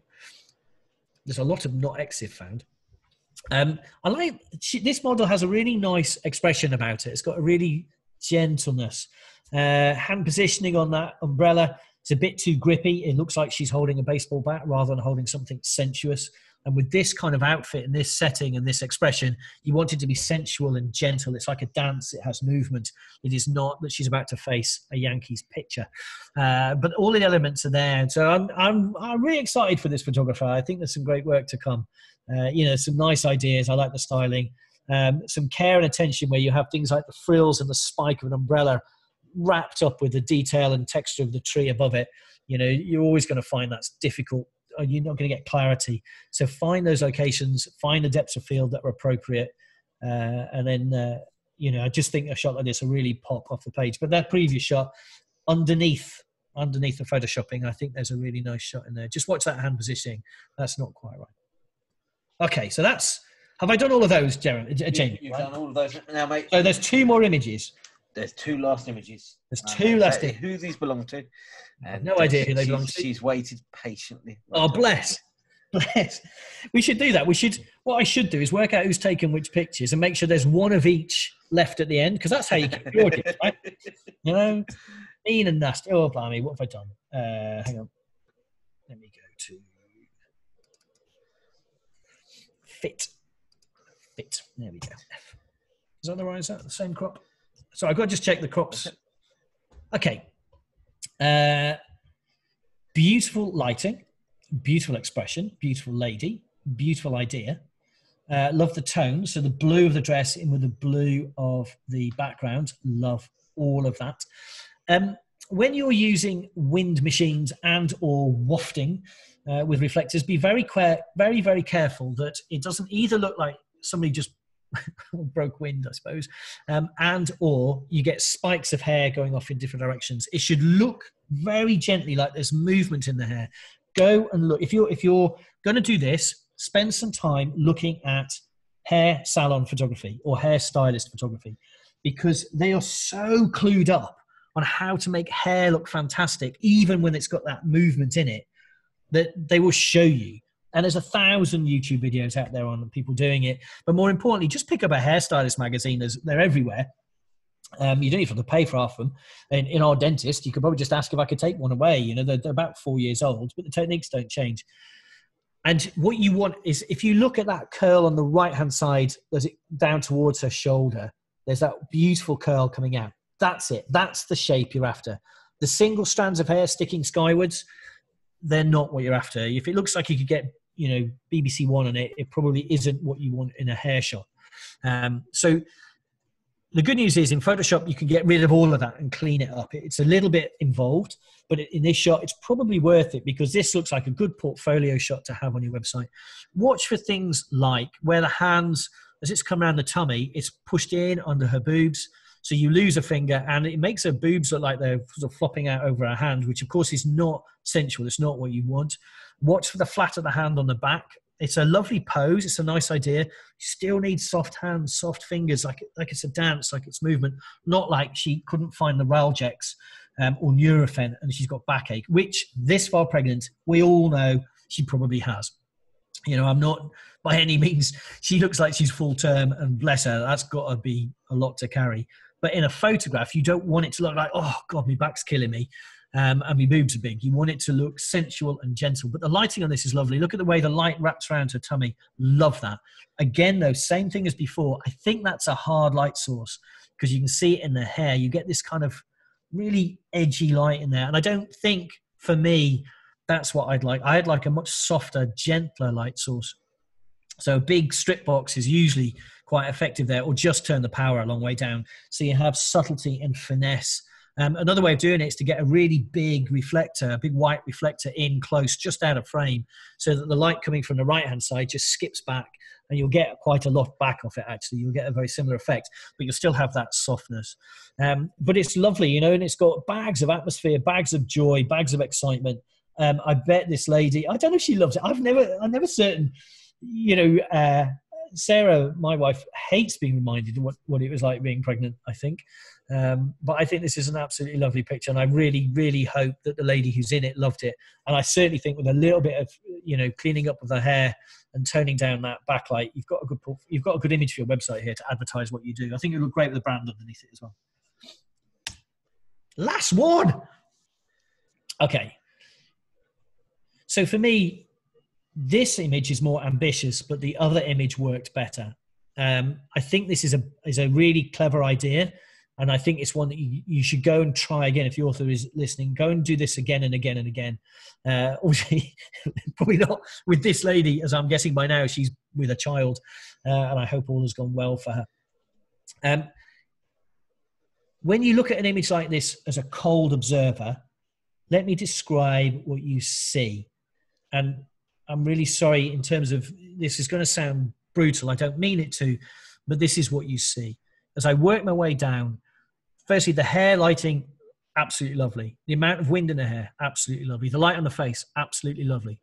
Double chin, not so good. If you're going to do looking down, you have to get the sitter to push their head forwards away from the chest, because looking straight down like that is always going to create a double chin. You can Photoshop it, but it's a heck of a piece of work. Chest beautifully lit, one arm randomly coming out of the material and disappearing into the material on the other side. Now, I know she's covering up her modesty. That's fine. But I think you need to do that in a very gentle, sensual way, as opposed to sticking your hand under your shirt and holding onto your boob. I know those are difficult conversations to have, but that's the end goal, is so that it feels just beautiful and gentle. Whereas what I actually see, it took me a minute to work out what was going on. It didn't look like her arm. It looked like something coming across the top of her tummy. It looked like something attached to the clothing, actually, to start with, until I worked out what I was seeing. The bump is lovely. Because she's brought her right knee, as we look at it, up and across, her belly button is moved off to the side, which doesn't marry up with the fact there's more material on the right-hand side than there is on the left. So instead of it looking like she's turned slightly, it looks like her bump is off center, which I doubt for a second it is. So just careful of the geometry. And then this other hand coming out of the frills, I know with that kind of outfit, you've not got a lot of choice. Your hand is going to emerge from the frills, but you have to try and find a way where it looks correct. It doesn't look like it's just a hand appearing. And I don't think it helps at the friendship bracelet that's on in there. Now, that might be from her kids, in which case, for goodness sake, keep it in there. But it just looks like a chop line, which makes the emergence of a hand even more sudden. And then the knee coming out, just the knee on its own, and that thigh coming out of the dress at the bottom. And then there's nothing grounding it except for material. So when you layer all of that up, it's a fabulous idea, and it's beautifully lit, and it's well conceived. I think the camera angle could be slightly lower, particularly with this type of background where you're looking down into the diagonal of the floor. I think that would have helped a little bit to create a little bit of lift and theatre to it. The lighting hasn't struck the clothing on the ground, so the pink of the clothing has gone slightly, not grubby, but it's just what happens when you get darker colours is sometimes some colours just go a little bit dullish, and that's what's happened here. So I actually think, although this is the more ambitious and probably the shot that took more work, I actually, if we go back to the other one, there's just a joy in that. It's simple, all right, there's no tricks. It's just simple. It's a lady about to have a baby. And this hasn't quite got that atmosphere. And so once that happens, even though there's 3 lights on there, there's a front light and 2 rear or rim lights, this is a cleverer image. But when you start to get to cleverer, you have to be even more careful of the execution. But I like the idea, and I love the lighting on this one. I think it's great. So keep doing it, keep trying. I am sure that actually let me see if I can crop this. Sorry to the author, whoever that is. I do apologize. I shouldn't mess with other people's images, but I'm going to. Right, let's just. I always apologize and then still do it. Let's have a look. Oh, there you go. Already that's a stronger image. Once you lose that stuff that's dragging your eye down the floor, the hand on the boob is still a bit, it's not quite right, but making it bigger helps in that you start to see the detail. And again, the lighting, sadly, the double chins are still there. It would have been nicer, I think, if she was just looking down the side of her arm, looking down the line of her arm one way or the other, probably would have been a slightly better pose for her, because she's not carrying any weight as far as I can tell. And if she is, you've done really well to not show that. But she has compressed her chin down onto her chest. So there you go. Fantastic. Do you know what? I like that a lot more now it's cropped. I've sat here and taken pages of notes, mate. Really? I didn't realize. Everyone else is asleep, but I didn't realize you'd taken all those pictures. No, I tell you what, it's one of those things. You sit here and host the evening, and actually you can learn the most out of all of it because you're paying attention. Do we still have people? We still have people. There's 15 of us in the room. I'm just going to unmute everyone. We're going to go around the room ever so quickly. There's Andy, there's Janice, Lewis, Lindsay, Matt, Michael Weeks, Chris Ashley, the boss. The boss. He must love that. He's a bit red-faced at the moment. Why? What's he done? Looking at his camera, it looks like he's either been in the garden or down the pub, one of the two. Oh yeah, no, he spent 5 minutes in the sun. Look what's happened to him. His hair's gone white and his skin's gone red. Well, I'm sure we got up to about 30 people through the evening, and I'm sure that along with everyone else, it's been a pleasure to spend the evening with you, Paul. We've all learnt something, and I'm sure that everyone will agree that there's some stuff that we can take away and put. Some really nice comments we've had through the evening about the critique, and a couple of people saying how they're looking forward to getting back shooting again because you kind of inspired them to go and try some new things. Well, that'd be quite nice, wouldn't it? I'd like to get back shooting again. I'm shooting bloody tonic bottles at the moment. That's no fun for anybody. As long as you get to use them afterwards, you know. Yeah, no, I'm keeping the tonic. It'd be really nice to be able to submit something new. Yeah, tell me about it. I know. Oh well, let's just all stay safe. I think let's go for that. That's the important thing. Stay safe and well and sane. Well, I've got friends and clients and family who work in the health services, as I'm sure you all have, and the stories that are coming back. I think I'm very happy that I'm sat here in my studio. I have warmth. I have people around me virtually that I love, and I have a job that is more of a hobby than a job. So it doesn't feel like I'm, apart from the fact that there's no revenue coming in, which is a nightmare, at least I do something that I utterly love, and I would do it 24/7. I do. 24/7. What am I on about? I love it. And well, once again, mate, thank you so much for your time Pleasure. this evening. Pleasure. Giving it up for us. And we look forward to doing this all again, hopefully next month, with a different fellow or judge. Thank you, Take care, Paul. guys. Thank Stay you. safe. Thank you very much. Be Take kind care. to yourself. Take care, guys. Thank you. Cheers, Jamie.